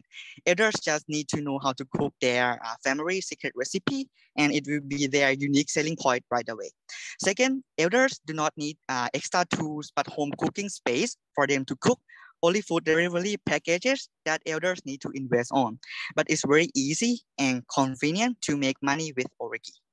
Third, we will help them to do branding. Not just food is cooked, can be eaten, but mystery and story behind it can also be eaten. And let's say elders, they are selling the secret recipe of their family, right? The authentic one. And the oldest generation of the family cooks for you. Customer will feel like how exclusive it is, and the additional values are more than the deliciousness, but happiness of the elder sellers and sharing and helping the elders to live on their own feet.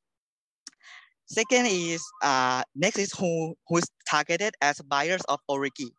We would say people in working ages because they work and have money to spend, right? And this kind of the service can attract them. And yeah, they will be based on in Bangkok, Thailand. And in Thailand is the best place to start this online business like this, since we got like 4 to 5 million workforce, and Thai people order things online the most often in the world, especially ordering food. And Origi will target 1 million elders in Bangkok. As you can see that in the future, we can scale to 5 million elders in the central of Thailand, or even 12 million elders in Thailand. And we will focus on providing jobs to 100 elders in the first year and 1,000 elders in 5 years, which will generate approximately 11 million income for 100 elders at home. We plan to generate around 7.6 million baht income in the first year, which will come from 20 GP that will be charged as a service fee in Origi web application, which will equal to 2.2 million baht. And delivery fees will be equal to around 5 million baht. And it will equal to 46% gross profit margin, and break even will be around 35,000 orders. Payback period is 5 months. Yep. And next is our team. Yep, we got a team of business student, engineering, and full stack developer. Yep, and we also have experience in national and international startup innovation, also sustainability competition as well. Origi can ensure that first, there will be no poverty among retired elders who choose to work with Origi, and they will be able to live with money along their retirement, which is the SDG number 1, number 2, and number 8. Second, Origi can ensure that customer will experience the uniqueness and exclusive thing from our service. And last, Origi is committed to be an important part of improving quality of life of retirement in Thailand and delivering exceptional exclusive family recipe to your home. And this is Origi family recipe. Thank you for your attention. Yeah. Thank you very That's much, all. Origi. Thank you very much. So now 5-minute Q&A will start now.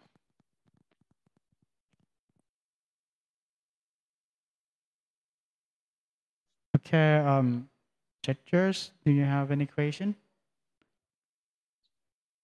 So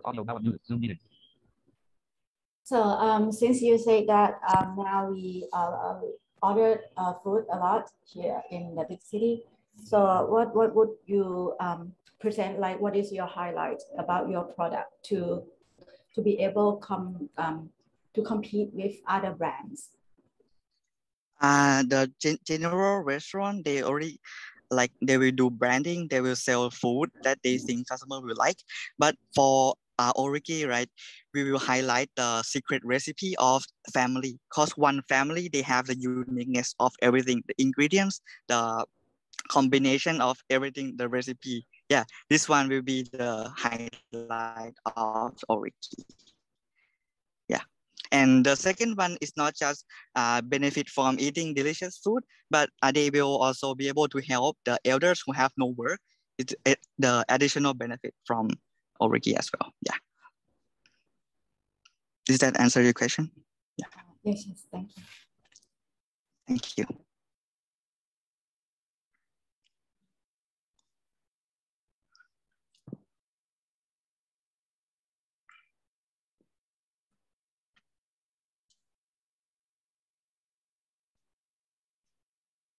Question? A professor, right here.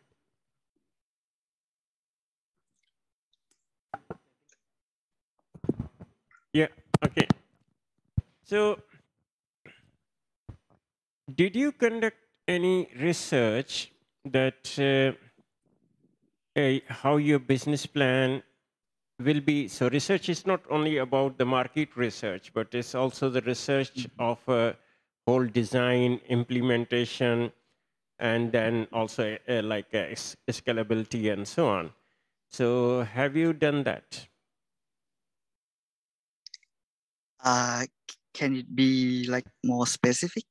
No, so when yes, suppose we have done the research, but yeah, when I want to design a new product, whether it be a digital product or whether it be a physical product, so I have to have a research in my whole project cycle, from designing to the implementation, so even sourcing and investments, everything, the market research, so the profits and all this, and then scalability. So have you done that research on your project cycle of the product?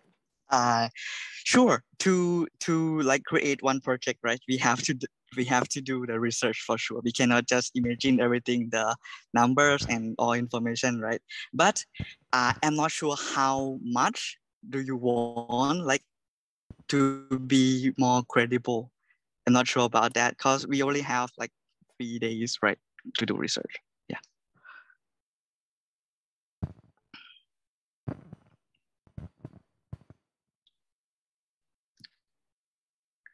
Okay, any more questions, judges? We have 1 minute and 40 seconds left for the Q&A. I have a question. So it's sort of like you're trying to bring the gig economy to the elderly. I'm wondering how much actually, starting from a good idea, it might just end up having a elderly being more exploited than anything else. You know, in the end, when we see the way the gig economy is working, in the end, the people who are actually delivering the service are not those who are making the most money. So how do you ensure that the elderly really get their fair share of the job and the product they're producing? As mentioned, we will help them to do branding, cause story behind, they need the good storytelling and need extra marketing knowledge, right? That we are quite sure that right now, elders, they cannot do it by their own, but with us, we can help them with that. Yeah, it's not just to do marketing, but it's also to educate users as well. Sure, but my question was how much they're going to get a fair revenue, a fair share of the revenue. How do we ensure they make enough money and they really keep out of poverty? Okay, how to make sure if they get enough revenue. Right now, we plan at least, we plan to like help them to generate around 300 baht per day, at least. Thank you very much. Thank you. Yeah, thank you. So right now we have 5 teams presented already. So I think this is a very intense competition and pitching time is already an hour. So we would like to maybe have a 10-minute break for all of us here. Yeah, to have some drink and then get back. See you again at 4 o'clock. Is it all right, everyone? Okay, everyone, 10-minute break start now. See you at 4. Have a good break.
Dr. Thomas, can you hear me? Dr. Thomas.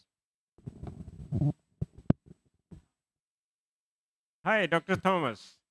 Can you hear me? Sure. Ah, okay. Yeah, because my idea next year, you should be here. Like it should be in person rather than we do this thing. So, yeah. And I think though we can bring Geneva, but Geneva is very expensive. I'm from UNEP, so I know Geneva, our UN Environment House, and very expensive life of Geneva. So it's better to be in Thailand rather than in Geneva. So yeah, it would be with pleasure. It would be with great pleasure. Yeah. Yeah. So my suggestion next year, if we do in person, it would be better, and it could be here in AIT. So that's my suggestion. Thank you. Yeah, that would be great. Yeah, let's discuss how we can organize something on site totally on site in AIT. Yeah. Yeah. Yeah.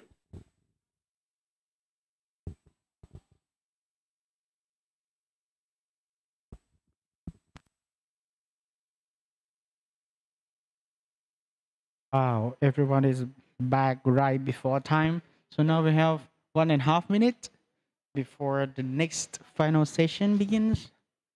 So thank you very much, everyone, for having me today as an MC. Very urgent call, actually.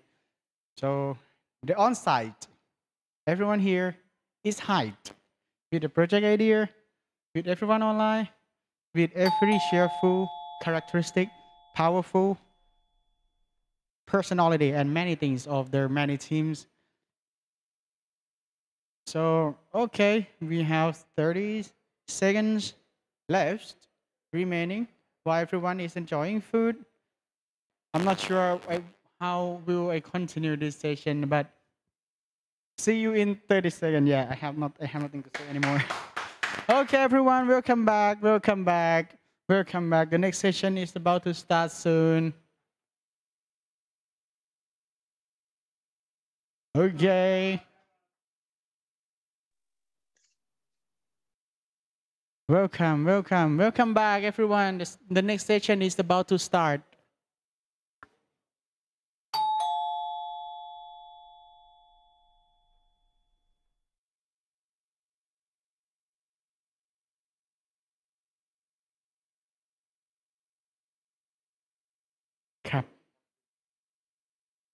Very exciting. Everything is new to me.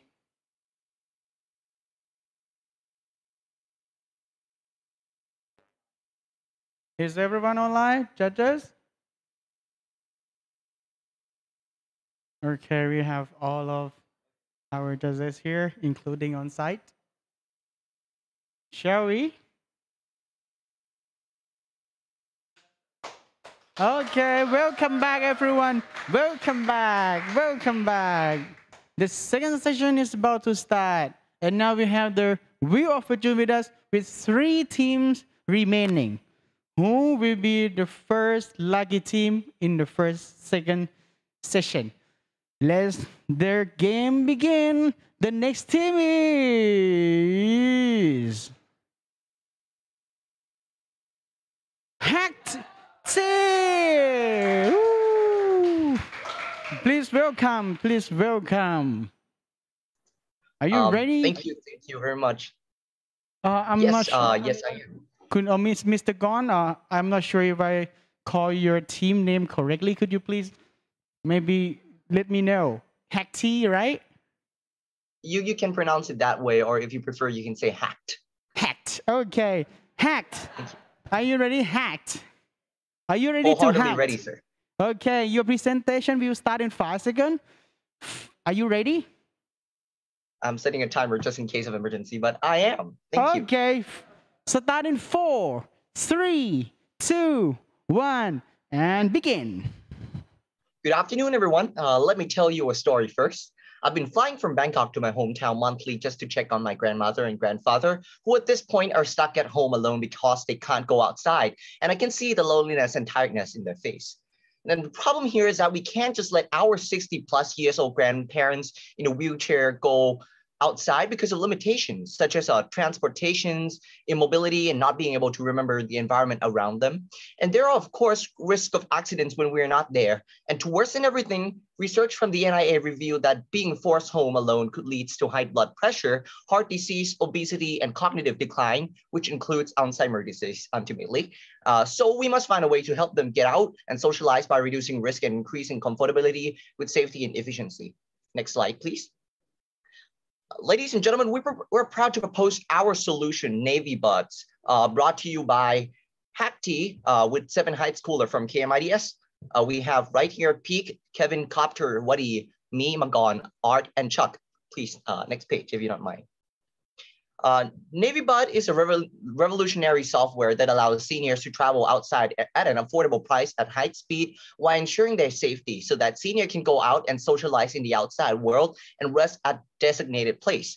This way, we'll be able to fix the main issue and re-secure SDG 3 on our side. Next slide, please. Here's how it will work. They first sign into our software, which will ask for some of their personal information. There will be some sort of a survey to ask them as to like how far they can walk without stopping and what kind of cognition disease do they have in order to personalize the software for them. Next page. Here are some additional features. The first thing they do is to put in destination by using a keyword search. The app will find the best route according to the elderly sign-up question, and it considers all types of transportation, MRT, BTS, and taxi. Next page. The user can easily pay for these kinds of transports like taxi, train tickets for the entire route through the app in advance. The payment system is one time, and they don't need to pay many times through different apps because that's hard for them. Next page. During the trip, specific and clear instruction will be given to the elderly person. They can just follow the instructions, and there may be some sort of notification that will pop up about and warn them where to leave. For example, if they need to get off a next train station, it will remind them. Next slide, please. We also have audio cues when elderly use headphones, making the communication clearer for in order for us to give them specific instructions so they will not miss anything. Next page.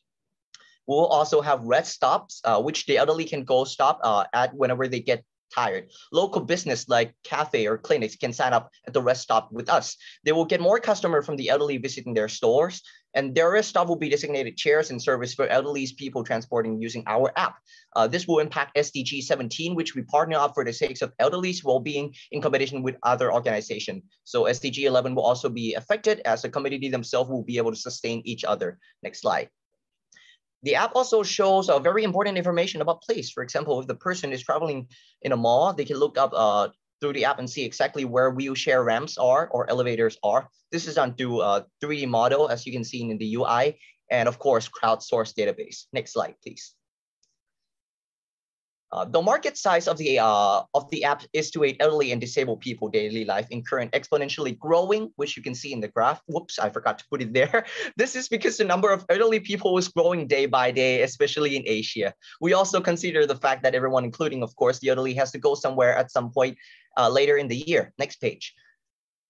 Our unfair advantage against the competitor would be the fact that, of course, our opportunity of being the very first to implement this kind of traveling apps for elderly in mind. We also have features that nobody is able to do. This kind of app is kind of hard to replicate because it involves larger user platform in which if we are already implementing it, the other would have less chance of succeeding or competing against us. Next page. Our cost structure that we will have approximately 30% for software, 30% for marketing, and 40% for human resource. Next page, if you don't mind. When we start off, we have 3 revenue streams through ads that are tailored and filtered properly, through partnership with transportation and public transportation. So government will support us, both private and public sector, and through profit sharing from local business or clinics, which will be dedicated to our freemium model and additional management, where we will also have premium subscription, for instance, special events. Next page. This is how we will deploy it. We'll focus the resource in major city. Then when we are ready, we expand to other province. And then we are good enough, we expand to other countries, which is how we'll ensure ultimate global sustainability that we all wanted. Thank you. Thank you very much. Right on time. That's hacked, everyone. That's hacked. Right now, we are moving on to the Q&A session with 5-minute time. Are you ready? We start from the question from Dr. Mustak on site. Doctor. Thank you. Okay, so Though there are many apps or platforms, I call it better because apps are just apps, but even the Foodpanda has become a platform or Grab or so on. So the point is that what is the value added you are bringing in comparison to that? And also what I understand, okay, on the one hand, if you do a lot of research to say that this is elderly, like friendly transportation modes, friendly shopping malls, friendly restaurants, and so on, so that can be a value added to do that. But if you say that you will be inviting others like restaurants and so on to be partner with you, it's a very long journey that they come. What is that whenever there's existing services all over? So how are you going to do that if you haven't done any research? And number two, also to subsidize that from the government funding and so on, have you done the research that suppose how much in Thailand, what subsidies are available for the elderly and which can be combined when they are choosing any transport options, any meal options, or vacation options, and so on? Thank you. Thank you for the question. I would like to answer the first question by myself personally as to how the software add values to the current market right now. Currently, the UI design in the market is not designed for elderlies. As you can see here, we have high contrast and high visibility on our text, even though this is just a draft, we will try to improve on it later. As mentioned earlier, there are incentives for restaurants and other business to join us as our trading philosophy, a quid pro quo concept, where if they join us, they benefit because they get our they get our users to join them as a customer, and we get our benefits because we safeguard them through safety for local clinics, and that there will be service such as a local community, more small market or small business. So the first value that comes here is that it combines the community together to support each other, triggering a positive loop, which again, SDG 17 and SDG 11 all at once. And for the second question, I would like to invite Chuck, our business organizer, to answer the question. Thank you. So about getting money from maybe the government, we are planning to pitch the idea as a startup to, for example, there is something called DEPA in Thailand, which will give money for startups which are like this, which will help the aging population. And can I also answer back up Mongkon's answer to the first question? I would just like to add up that no, we are not an exact replica of Grab or any other transportation app, because firstly, since elders have a tough time navigating through like complex digital apps, we will instead combine a feature where they can instead pay transactions for every single mode of transportation, whether it be taxis, MRTs, or BTS. They can just do it in one go on the app instead of having to constantly walk around trying to find like ticket stations and etc. So I think it'd be a lot more like convenient for them. Yeah, thank you. Allow me to further expand a little bit. Our apps also feature a crowdsourced database, because other navigation app doesn't tell you where elevators are, where ramps are. So it's not elderly friendly at all. Our software does that. Then I think that's a very good point. I think then maybe look at existing or maybe partnerships with associations, organizations working with people living with disabilities. So because I think a lot of it can benefit, a lot of the services that you want to offer could benefit a wider group of people actually. So the issue here is actually mobility, at its core. Yeah.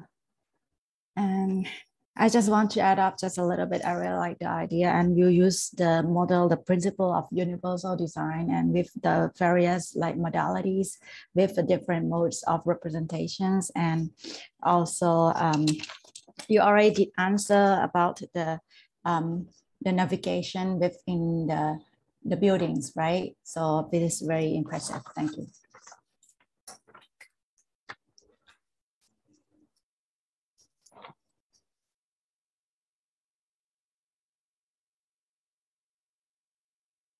We have 10 seconds left. That's very short. So Okay, thank you very much. hACKT team, everyone hACKT team. Thank you. So here we go to the view of June. The final two teams to be lucky enough to be the first one out of two. The next team is obviously HeatraC. Please welcome HeatraC, one of the two on-site team on campus right here. The floor is yours. The microphone as well.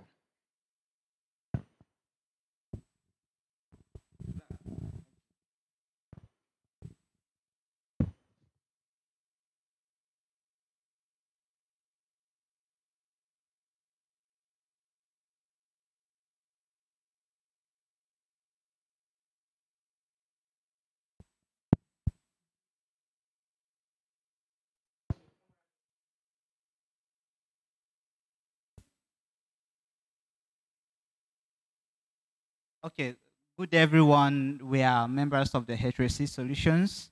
We aim to provide health to the elderly and the sick people. So these digital solutions is just to provide health for you. So please stay tuned as we are going to connect you with your health through our digital solutions. Next. We are going to be taking you through some content which includes the problems and the concept mapping and architectural flow, and the last will take you through the conclusion aspect as well. Our team members include the Kona, which from the GIS, myself from Marine Plastic Abatement, and Tega from Food Engineering, and Kona from Environment. Thank you. Next. Okay, from here, my team member will continue from here. Hi.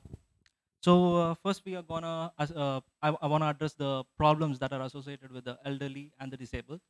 So in my, with the brainstorming that we had in the past few days, the first thing we came across is lack of constant attention towards towards all the elderly people, and delay in the response system to any uncomfortability that they possess, or mobility of service providers from the local vendors is also an issue that we came across, and mobility comfort in regarding to monitoring the health issues is also an issue that we came across.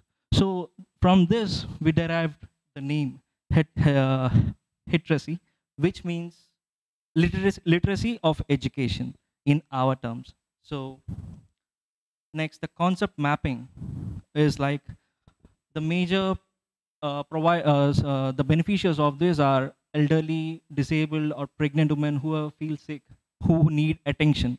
These can be assisted with health service providers and vendors, vegetable vendors, and emergency service providers such as ambulance, 911, 100, etc.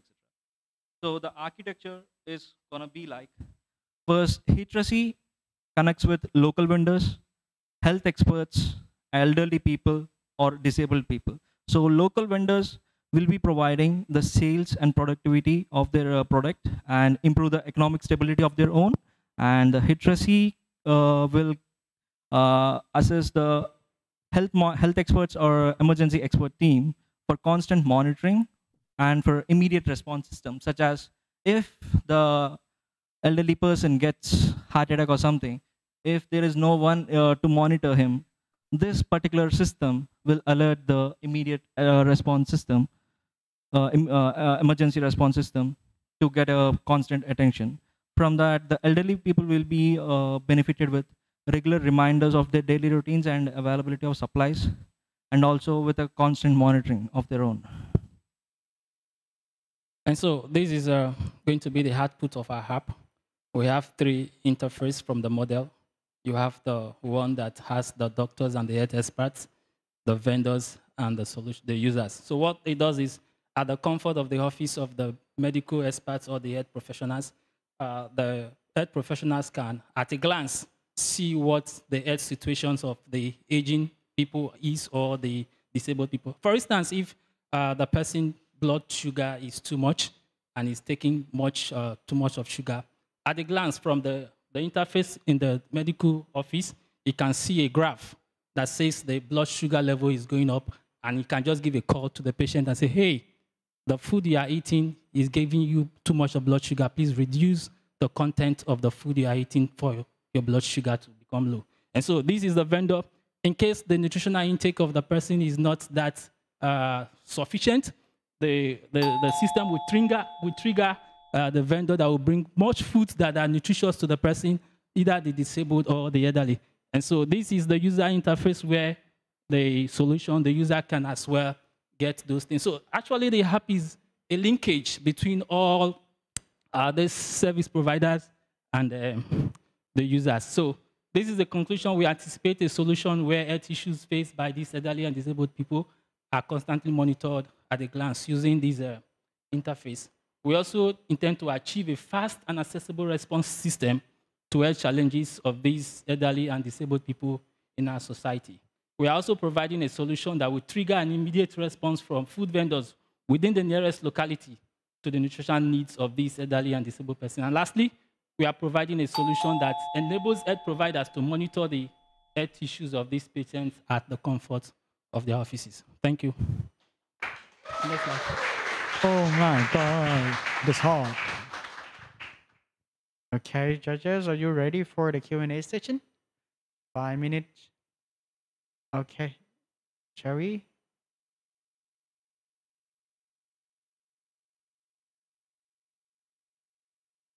Okay, 5 minutes start now.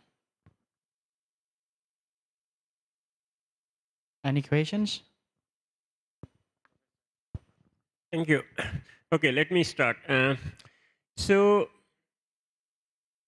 have you done, again, my basic question always is that research, because when you're designing or connecting this with all the medical services or the nutritions and so on, so suppose if you want to pilot this, let's say in AIT, and in AIT you know how many elders, like people are there and how many medical services are there and how many distances and so on. So have you done that research to design this model?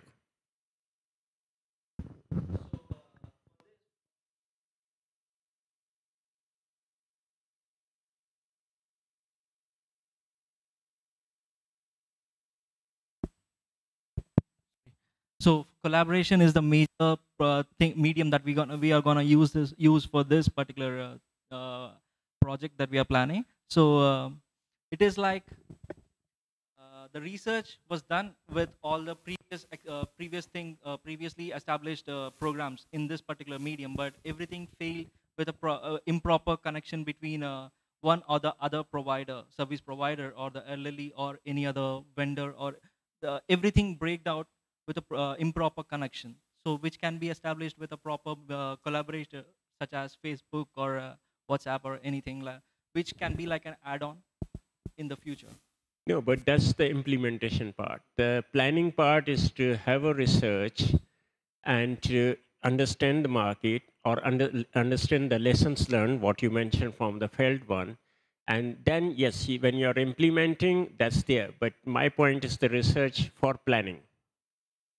Yes, sir. The research was, I mean, like, we didn't have much of a time. We lack real expertise in this particular medium, but my expertise lies in the technical part, so I don't know much about this particular health issues raised.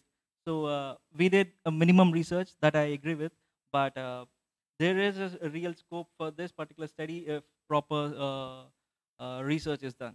I agree, yeah. Let me add to what he has said. I think the hub is like a linkage between different service providers, so that at a glance you can assess some of these features present in the hub. So it's more like a collaborative work in terms of the health, the nutritionists. Those data will be gotten from experts to know what and what can be done. Thank you very much. Any question from judges all? Mm-hmm. Sure, I have another question. I think it's we also had another in another presentation before. I think it was banana dudes. This idea that actually there would be some services that would be tuned to the instant or more or less instant needs of the elderly. So I think the presentation before was on nutrition. I find it. I would like you to reflect on the idea of building an API where actually that would be capable of not revealing what are the conditions of the patients, but actually would provide the needs of these patients or people or elderly in a way that actually some service providers could actually build their own their own service to deliver in time products or services to the elderly. But all the trick is actually to make sure that it doesn't breach privacy, because when it's about it's about health. I mean, in a way, it should be digital health should also be privacy preserving. So I don't know if you thought about this way of actually building API and creating a marketplace in a way or another.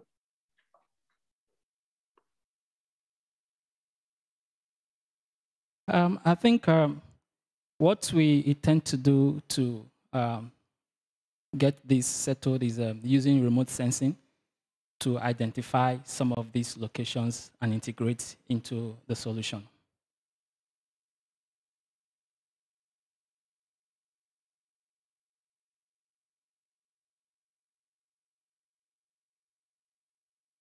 The question? 10 seconds left. Thank you. Okay, thank you very much. Thank you very much. Thank you. Wow, this is on fire. And our final team here. What team is this? How many teams do we have left? 100? One team, okay. Wow, should we spin the wheel of fortune? Oh no, right? Okay, so the floor is yours. The final lucky team is, okay, we need to, yeah, let's draw. And the final team is, what's that? SiatsuOne.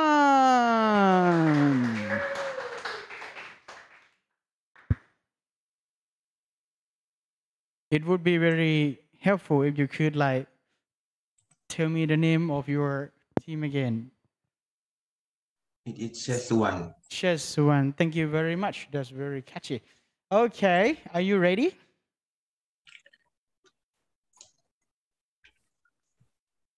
Nophea, are you ready?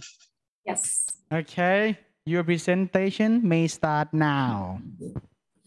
Ladies and gentlemen, I welcome you to our group presentation. A very good evening to everyone. This is Nophea from group SiatsuOne. Let us start our presentation. Next. A 70-year-old Nazrul Islam was stuck at a remote village amidst the pandemic where he had caught COVID. But there was no nearby hospital, so he had to go a long way to an urban hospital, but it was too late. In the end, he could not survive. Next slide. Statistics shows only 70,000 COVID tests per million has been done amidst the pandemic every day, where the invent of newer technologies could have covered a lot more of the population. Being infected with the virus comes with pneumonia. Speaking of pneumonia, every year nearly 800,000 children below the age of 5 die because of undetected pneumonia. Undetected because WHO in 1986 have declared it so. The elderly mortality rate has also been on the rise due to pneumonia in the past 2 decades. What if there was a technology to detect COVID, pneumonia, and bronchitis remotely? What if it was cost effective as well? I would like to now call Navid on stage to enlighten you with the answer to this challenge. Thank you very much. Therefore, we proposed an artificial intelligence-based wearable hand glove for disease detection, including COVID, pneumonia, and bronchitis. We named it SiatsuOne. C means finger, 2 means pressure. So SiatsuOne, the version 1. Doctors usually look for and diagnose 6 parameters for using X-ray. X-ray is expensive. Therefore, we are going to find alternative solutions, indirectly detect the virus or the pneumonia or the bronchitis. Next slide. So these are the 6 parameters, 6 sensors for detecting several parameters that doctors usually diagnose. Next.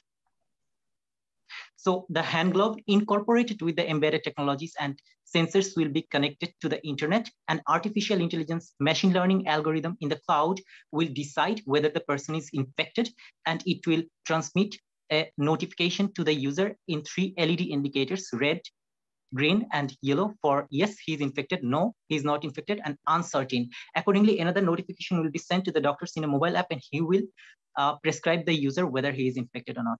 Next. So I would like to invite Supasin to continue this slide.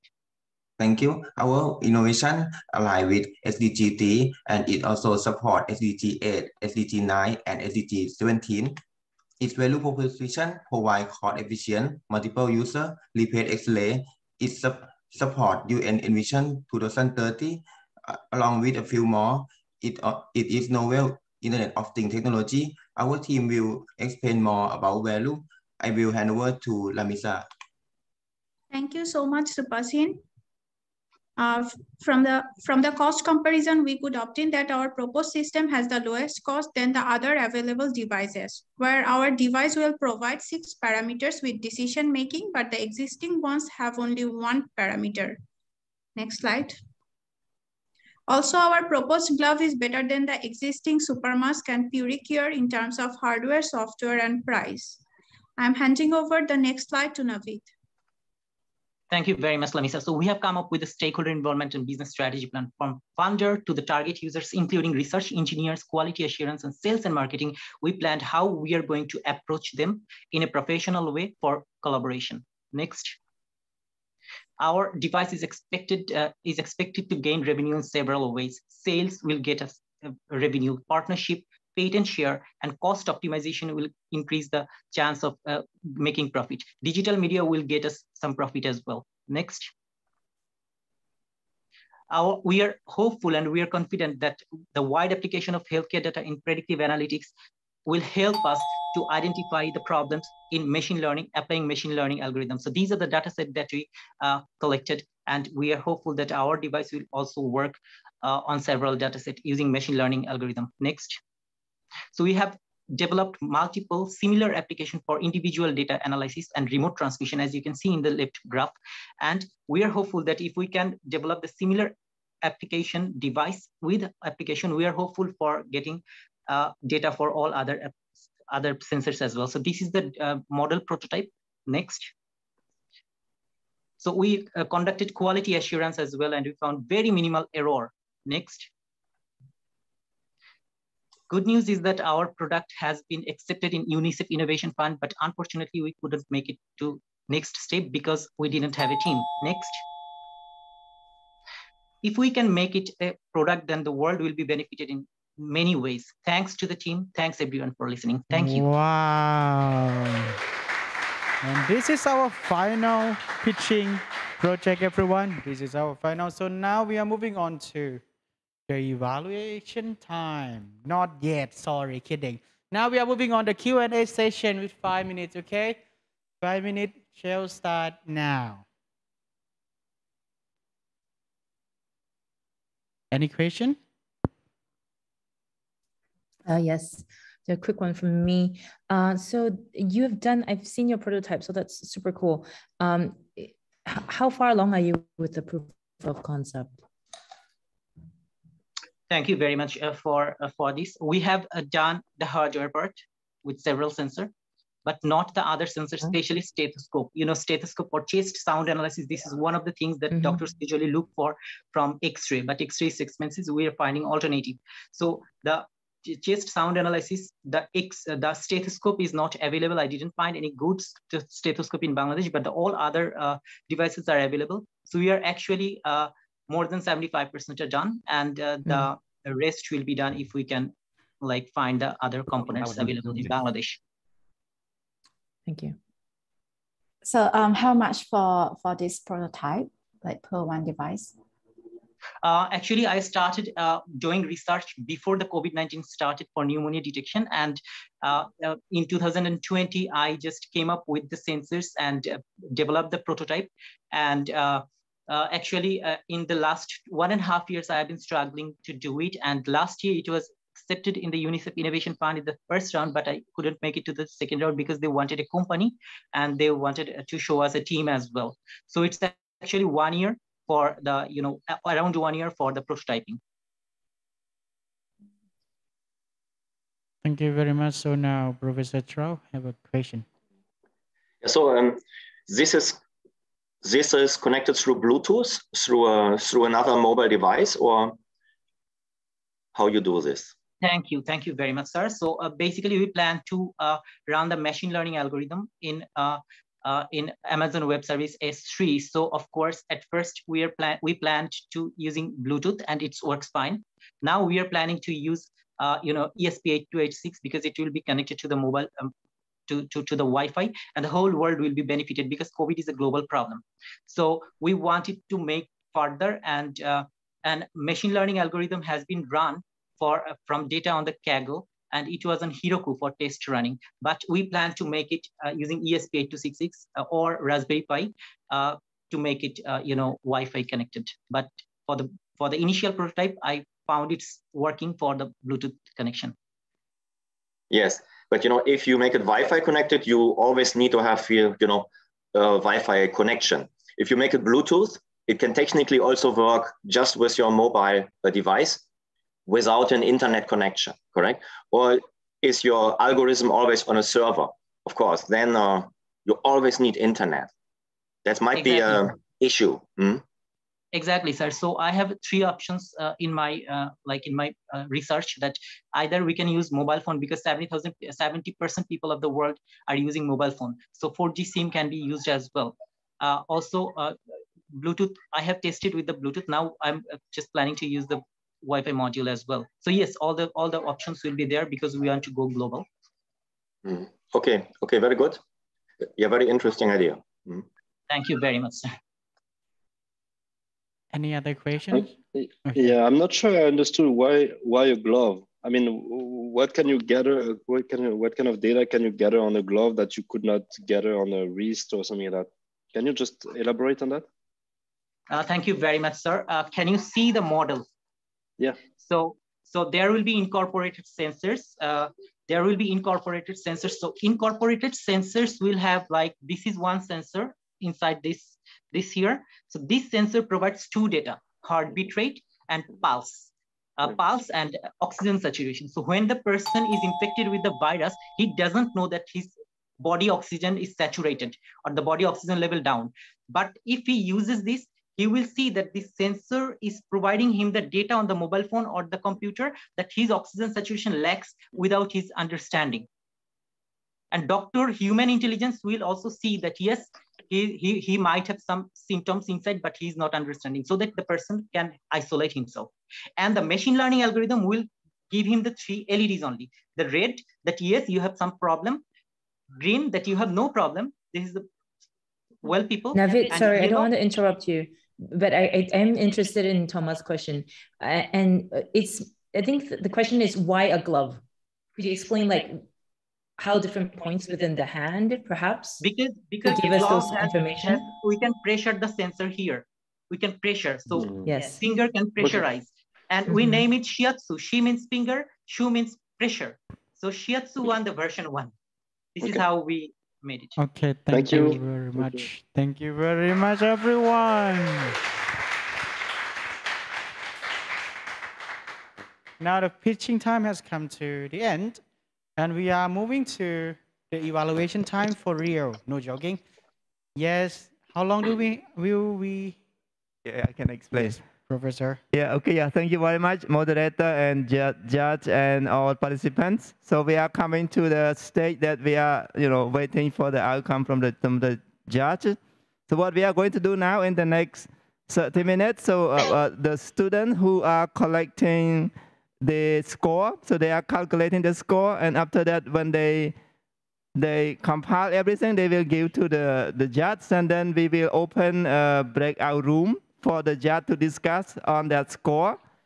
And after that, the judge will give us, what we call it, deliberate the top team to us, and then we will announce it. Okay, so the scoring team, are you ready now?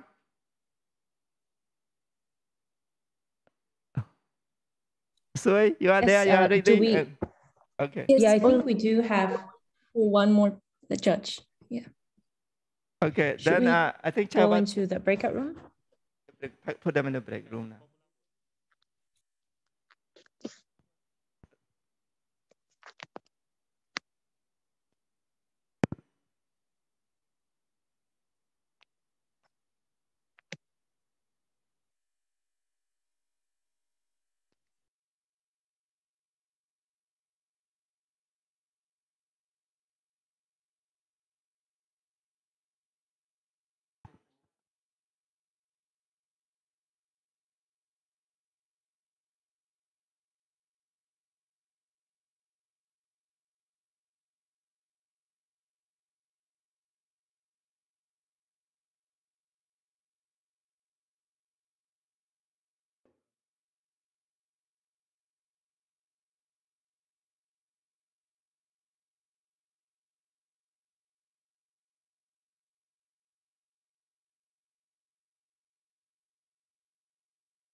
Data, are you still on the online? Okay. No, it's not online.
แต่ละรองตองแตกแม่หมดเงินไปเป็นแสนผมค่ากับข้าวก็200,000ค่าของเล่นอีก300,000ผมเกิดเป็นหมาคนนะค่าแอร์รวมก็150,000ผมเล่นน้ำ2 นาทีเป่าขนเป็น2 ชั่วโมงเลยโอ้ย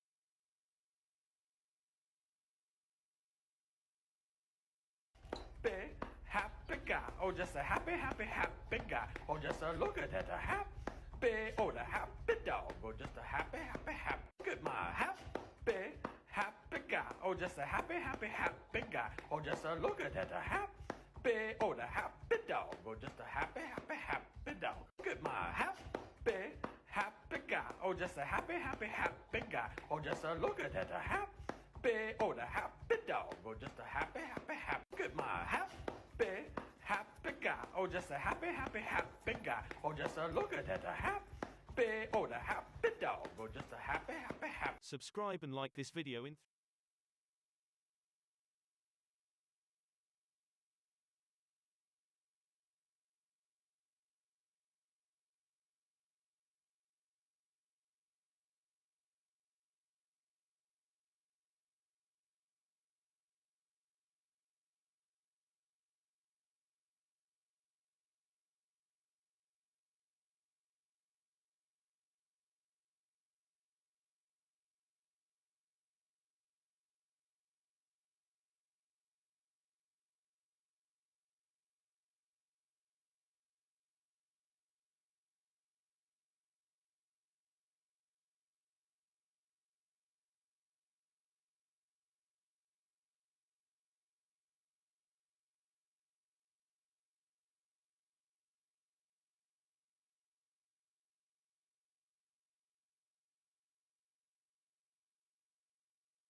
What's going on?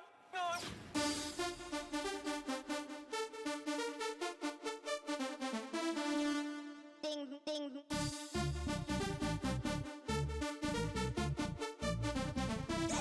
Crazy.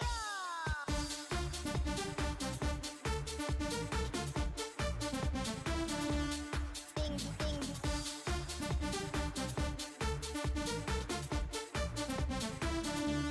Bam, bam. Ding, ding, ding, ring, ding, bam, bam, bam, ring, ding, ding, ding, ring, ding, oh, oh, ding, ding, ding, ring, bam, bam, bam, ring, ding, crazy.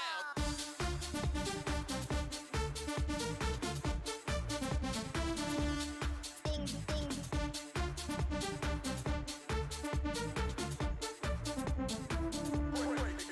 Break it.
Alert audio now unmuted.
Okay, everyone, welcome back. Welcome everyone back on track.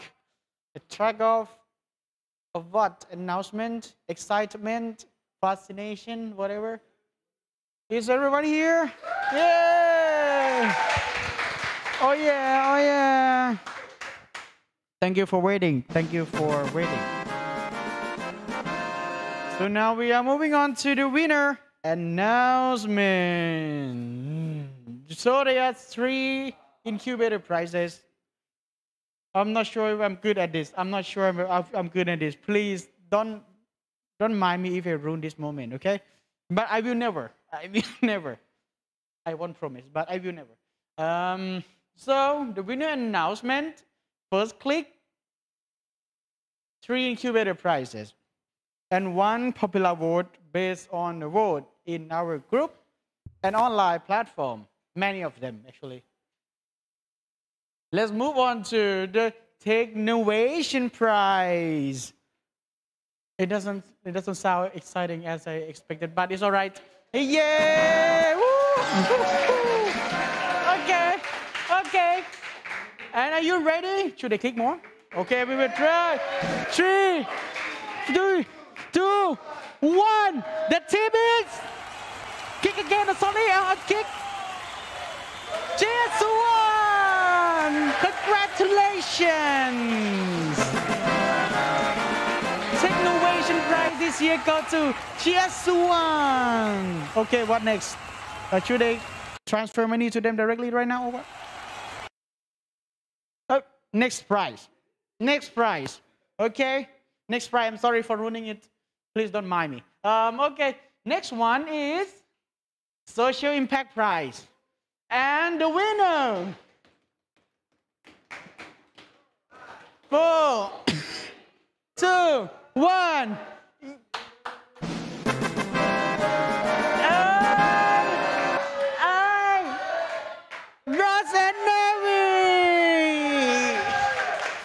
Congratulations, Rose and Navy. Thank you so much for your cheerful presentation. Oh my God. Hey.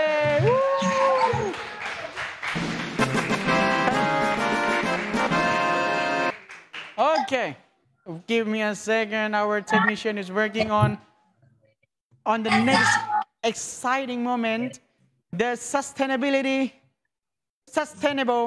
Innovation Prize. Can we see it? Okay. A secret here. It's a secret here. Okay, how do you feel? How do you feel right now, Rosie and Navy? How do you feel? I give you 10 seconds. I'm so excited. Excited? Thank you so much. Aww. Okay. I'm so happy. Okay. Is this? Should you be like this? Hey.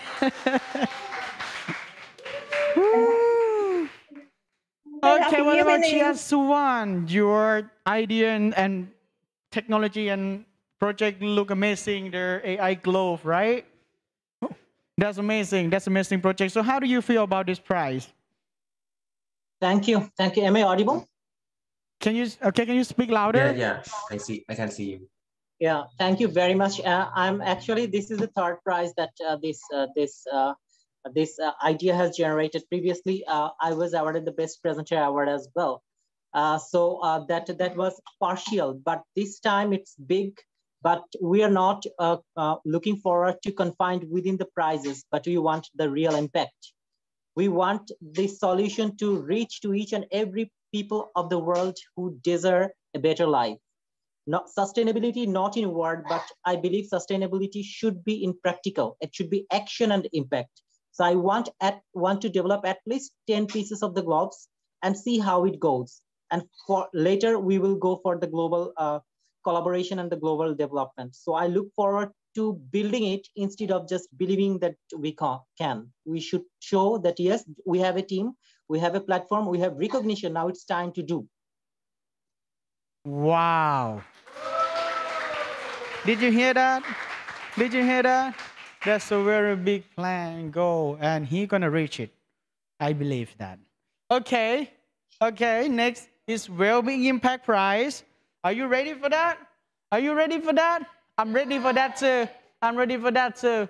Oh yeah!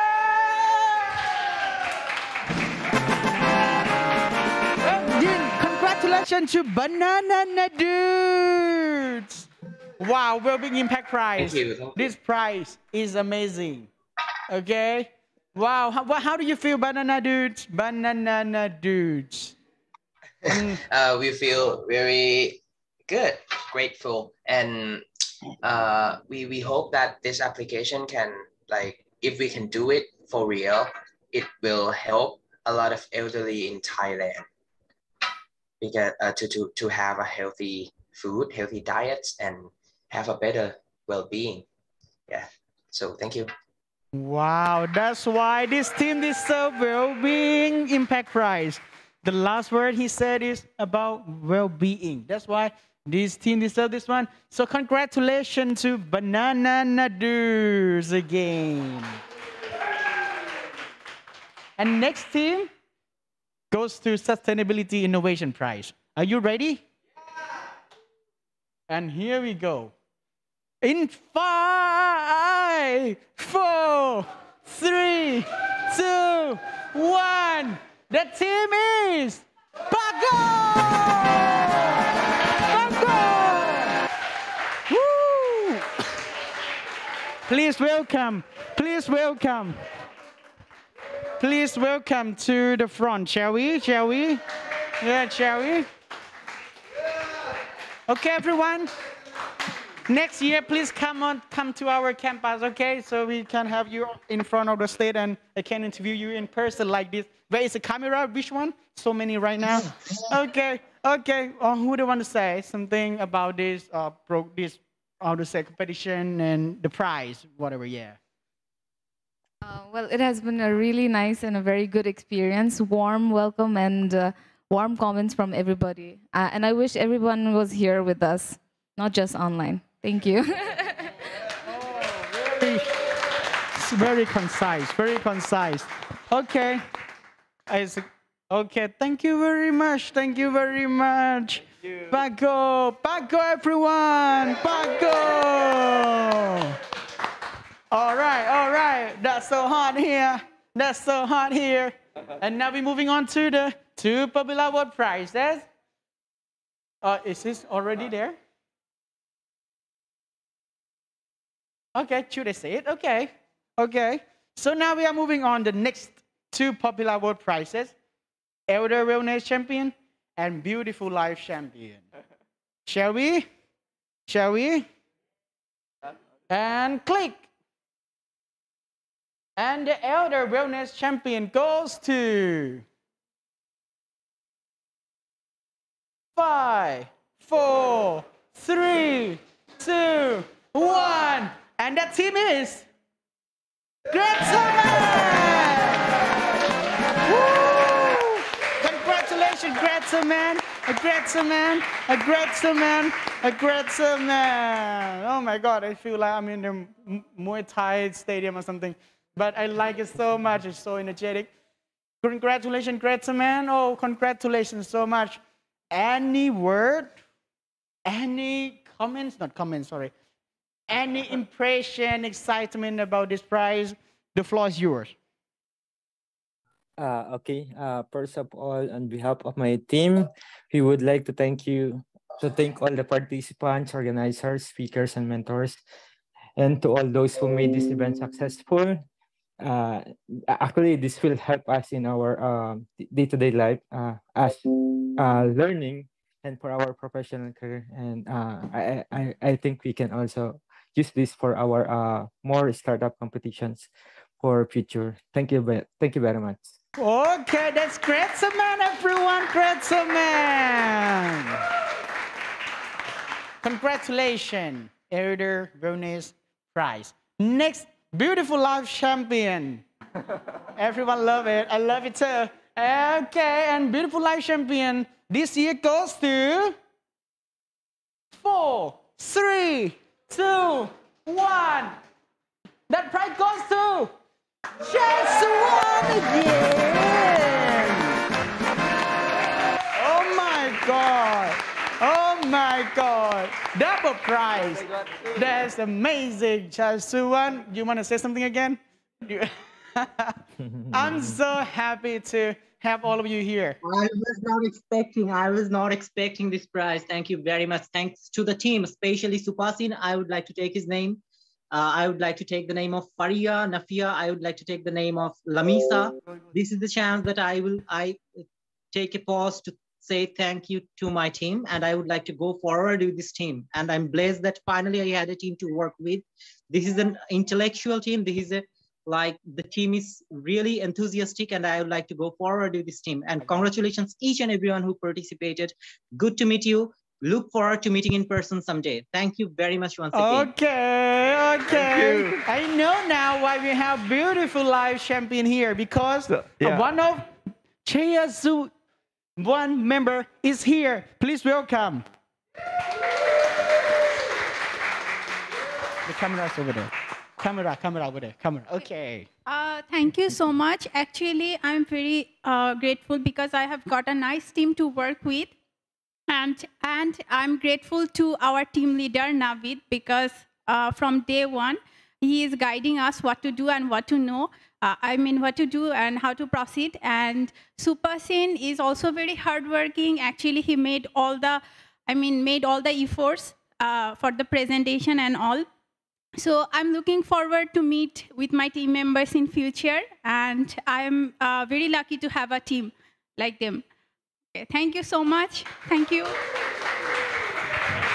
Hello.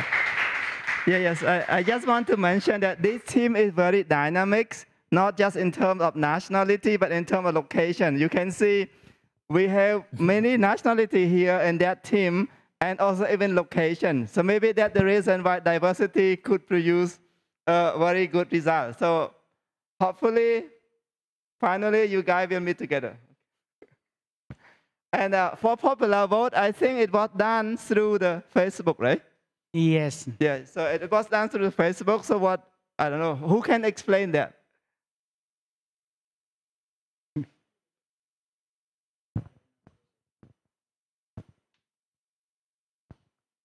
Okay, let me explain the process of the popular vote.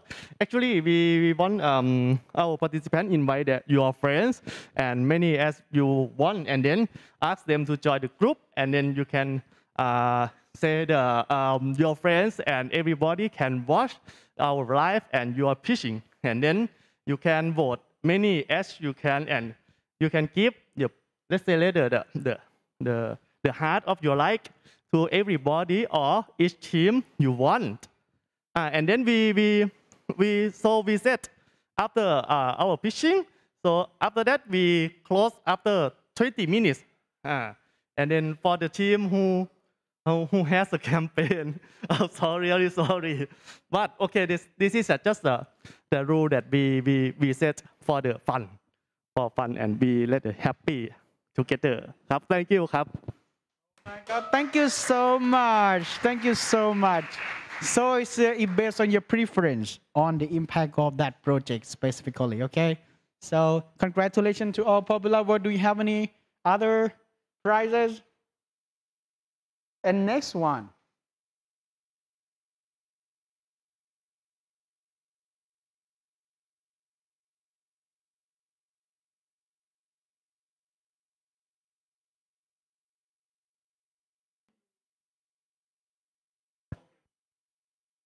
I just want to make one short announcement about the prize. So today we have one is the most outstanding prize, and then in terms of the scoring from the jury, and then 3 of the team have exactly the same score.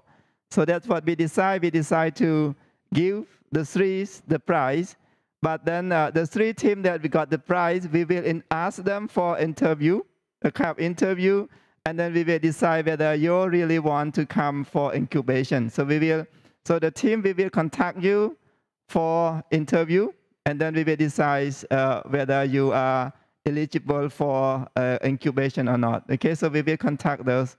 For the popular vote, you will get popular vote, but you will not be incubated. This is we recognize the works of your team are doing, and we recognize the opinion of the public, but the public only listen to your presentation in 5 or 10 minutes. So that's why we give you a popular vote based on the public opinions. Okay, for that, thank you very much. So we move on to the program, right? And okay. Okay, so I just now we come to an end. I thank you very much, everyone. I think over the last 3 days, everyone working so hard come to this point. I think from the day one that we don't know anything what we are going to do, and then until this point that we put everything into very good apps. So I just want to make a short wrap up, and then before we close it. So we have, altogether, we have 48 participants registration online, and altogether, including organizing committee, I think it go about 66 altogether. And we have 14 teams in the beginning. Then after doing this screening, all this process, we only come to 9 teams that we have today. So it's our great pleasure that we come to this point, and we would like to continue incubating the winning teams to move forward. And what else I should say?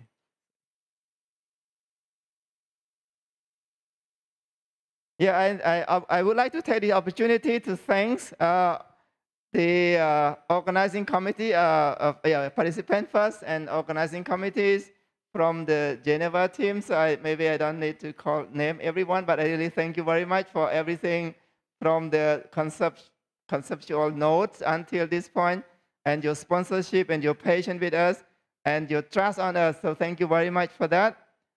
And I also would like to thank all the mentors, speakers who deliver their talks, their mentoring. I know that we have been mentoring sometime at the midnight over the last few days.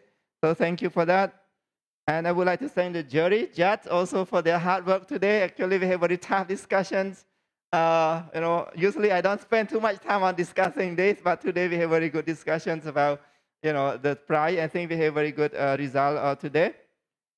And I would like to thank the AIT Entrepreneurship Centers for their support for providing facility for us to do all these works.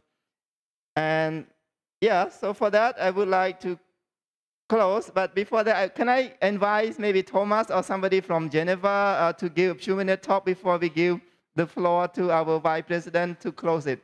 So thank you. So either Thomas or somebody else from Geneva. Yes. Sure. Thank you, Nophea. Thank you all, and amazing team and energy. It was really, really cool. Of course, we cannot not think of Rosie and Navy. It was so energetic, but I think most of the talks were energetic and very nice. We really could see that you were really motivated by the experience. So great.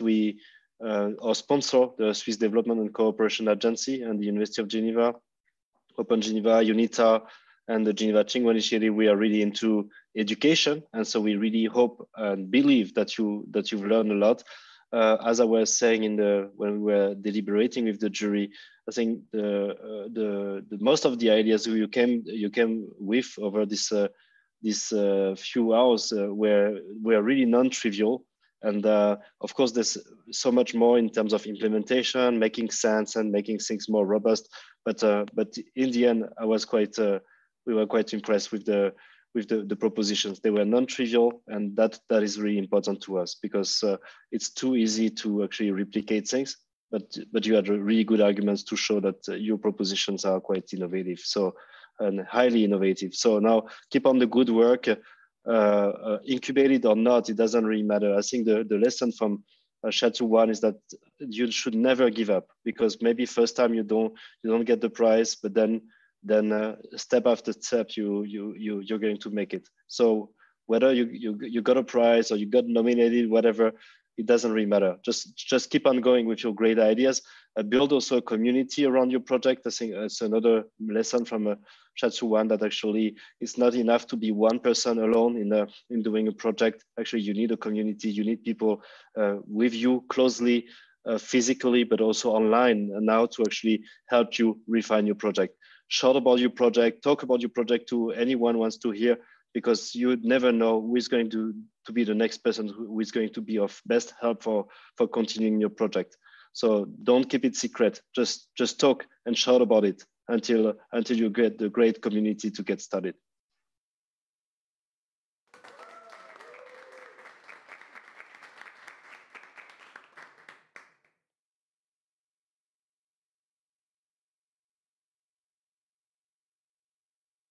Oh, of course, and I forgot to say thank you to the local organizing team in AIT. Sorry for that. I forgot Nophea, Gopi, Professor Shobhakar, with whom we have interacted a lot. I think they need a huge applaud. It was perfectly organized. So thank you for doing partnership. We have not even met physically ever in our life. It's been all over Zoom, and we're very glad it went through. So thank you. Thank you to AIT for taking up the challenge and fulfilling great achievement. Okay, yeah, thank you very much. Now,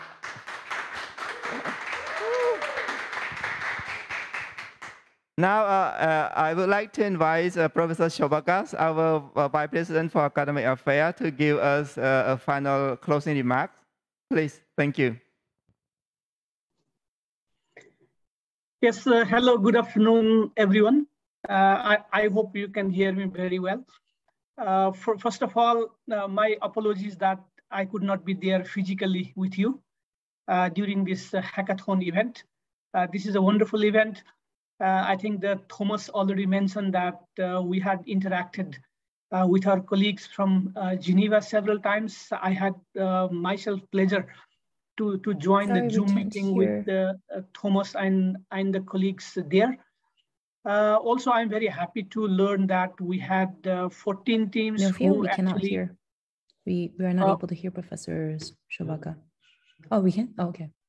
You can hear, right? We can now. Okay. Sorry. So I'm very happy that we have 66 registrants and 14 teams. I think Professor Nophea mentioned that after some filtering, then we have a 9 team, and actually I could also congratulate. I'd like to congratulate SiatsuOne, banananadudes, Origi and Navy, Pakko, GraTeMan. You know, all teams for your wonderful achievements. And I really hope that this hackathon provided a good platform for all of you to share your thoughts, your pitches, your idea.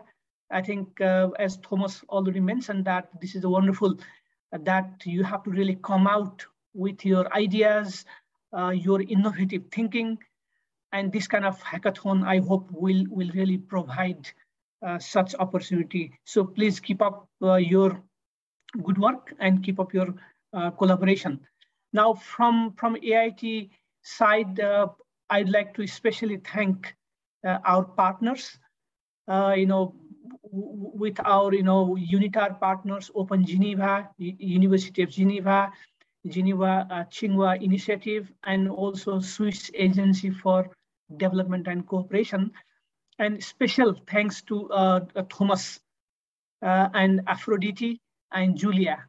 I think for you, without your support, without your collaborative spirit, this simply would not have happened. And also the mentors and judges have worked very diligently, and also thank you all the participants for joining. And also from AIT side, whoever thanks everyone doesn't get thanked, right? So I'd like to take this opportunity to especially thank the organizing team from AIT, led by Professor Nophea Sasaki. I think they really spent their all effort, all energy, very, very wholeheartedly to really make sure that this event is a great success. So I think once again, congratulations to everyone. I think this is also a very good partnership between our European colleagues from Geneva and also UNITAR, we really, AIT is quite committed to make sure that we have this kind of collaboration going in the future. So we really look forward to organizing more SDG open hacks, hopefully in an annual, making something like an annual event with all of you as our partners. Thank you so much. I think since Friday, this has been a wonderful event. Thank you so much.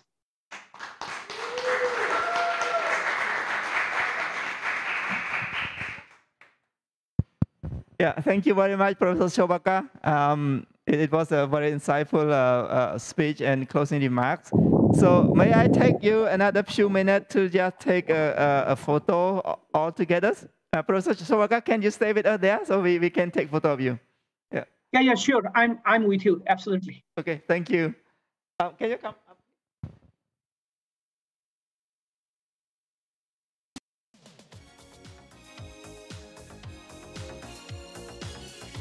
So let's invite everyone to turn on their camera for a few seconds.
Pow.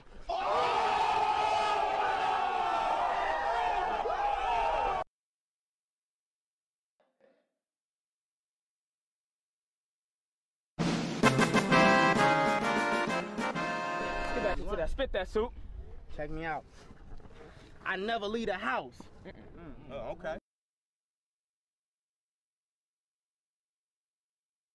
Okay, yeah, thank you very much, everyone, again. And you will get the certificate from us, and then we will. I think we have 2 cup certificates. We will be given to you, and let us know if you have any questions or feedback. So we will. I think Stephanie, we will have a post-hack evaluation form, right? Yes, we will. Yeah.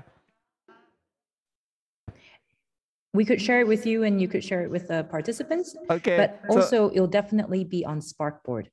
Okay. So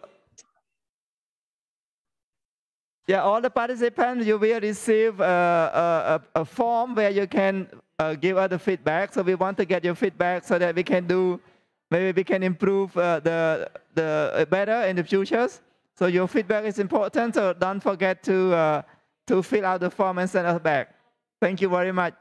Okay, thank you very much, everyone, and goodbye.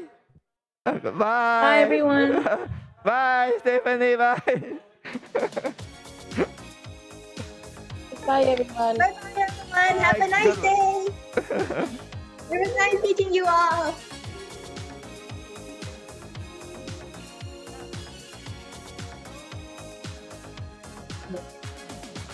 We're no strangers to love.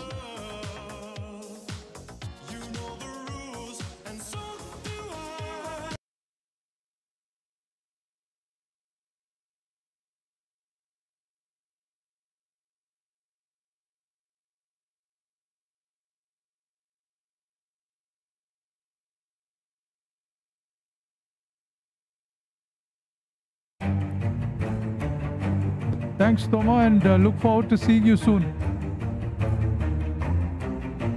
Toma, can you hear us? Bye. Everybody, have a good time.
It's unfortunate that this year, because of COVID, people are not talking too much about climate change.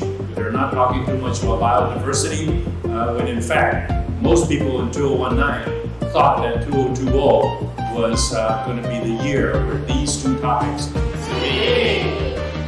2, 1.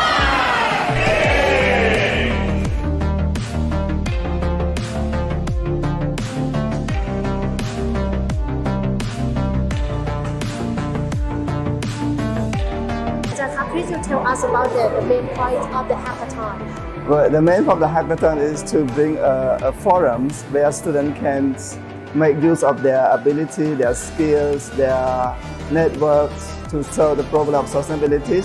Hello everyone, we are from We are from Mahidol University from a faculty of ICT. We joined this hackathon because we could recognize the problem of transportation that is happening inside Thailand. As a youth of Thailand, we truly believe that it is our responsibility to tackle this issue, and that's why we are here. We try to use technology to empower the economic development and inclusiveness, and also the entrepreneurship spirit. We are from hACKT Synergy. So today we're here to join the Hackathon 2020, and we're interested in this event because, well, it looks interesting, right? And we think that we're gonna get a lot of connections. We were thinking along the lines of something addressing the government COVID policies. And we have to develop our economic system, social system, and our technological system within the realm of nature. So that kind of information, that kind of awareness we have created. So I think with that, I'd like to welcome again to this Sustainability Hackathon, and I hope that you will bring very interesting idea in order to hack. We will release a challenge. So the challenge for now is one of the best secrets on that planet. Only 2 people know it.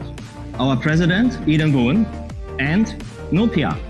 So if the challenge come up, I know you might be very, very tempted to think about, Google, what other people do, but you may reconsider, Think about it yourself before you look what other people do.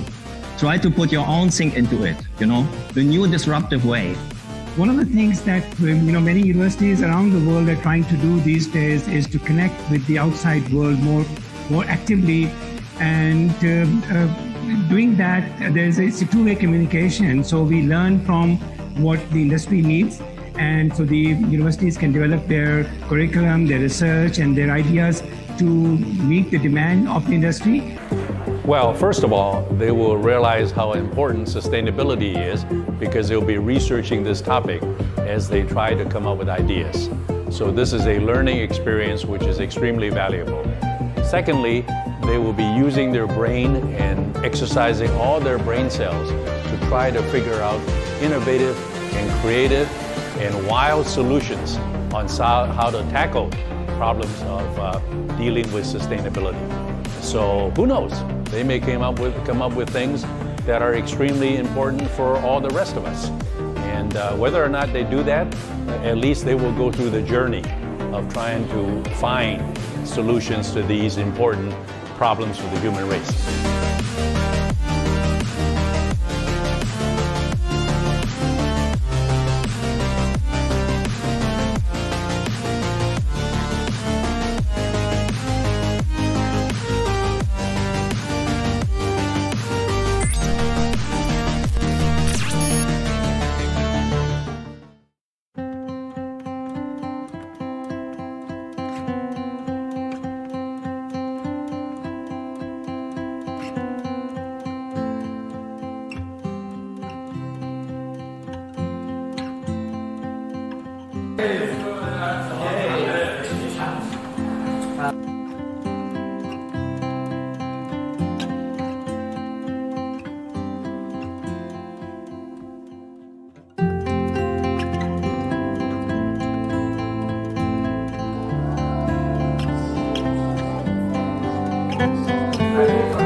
Yes, yes.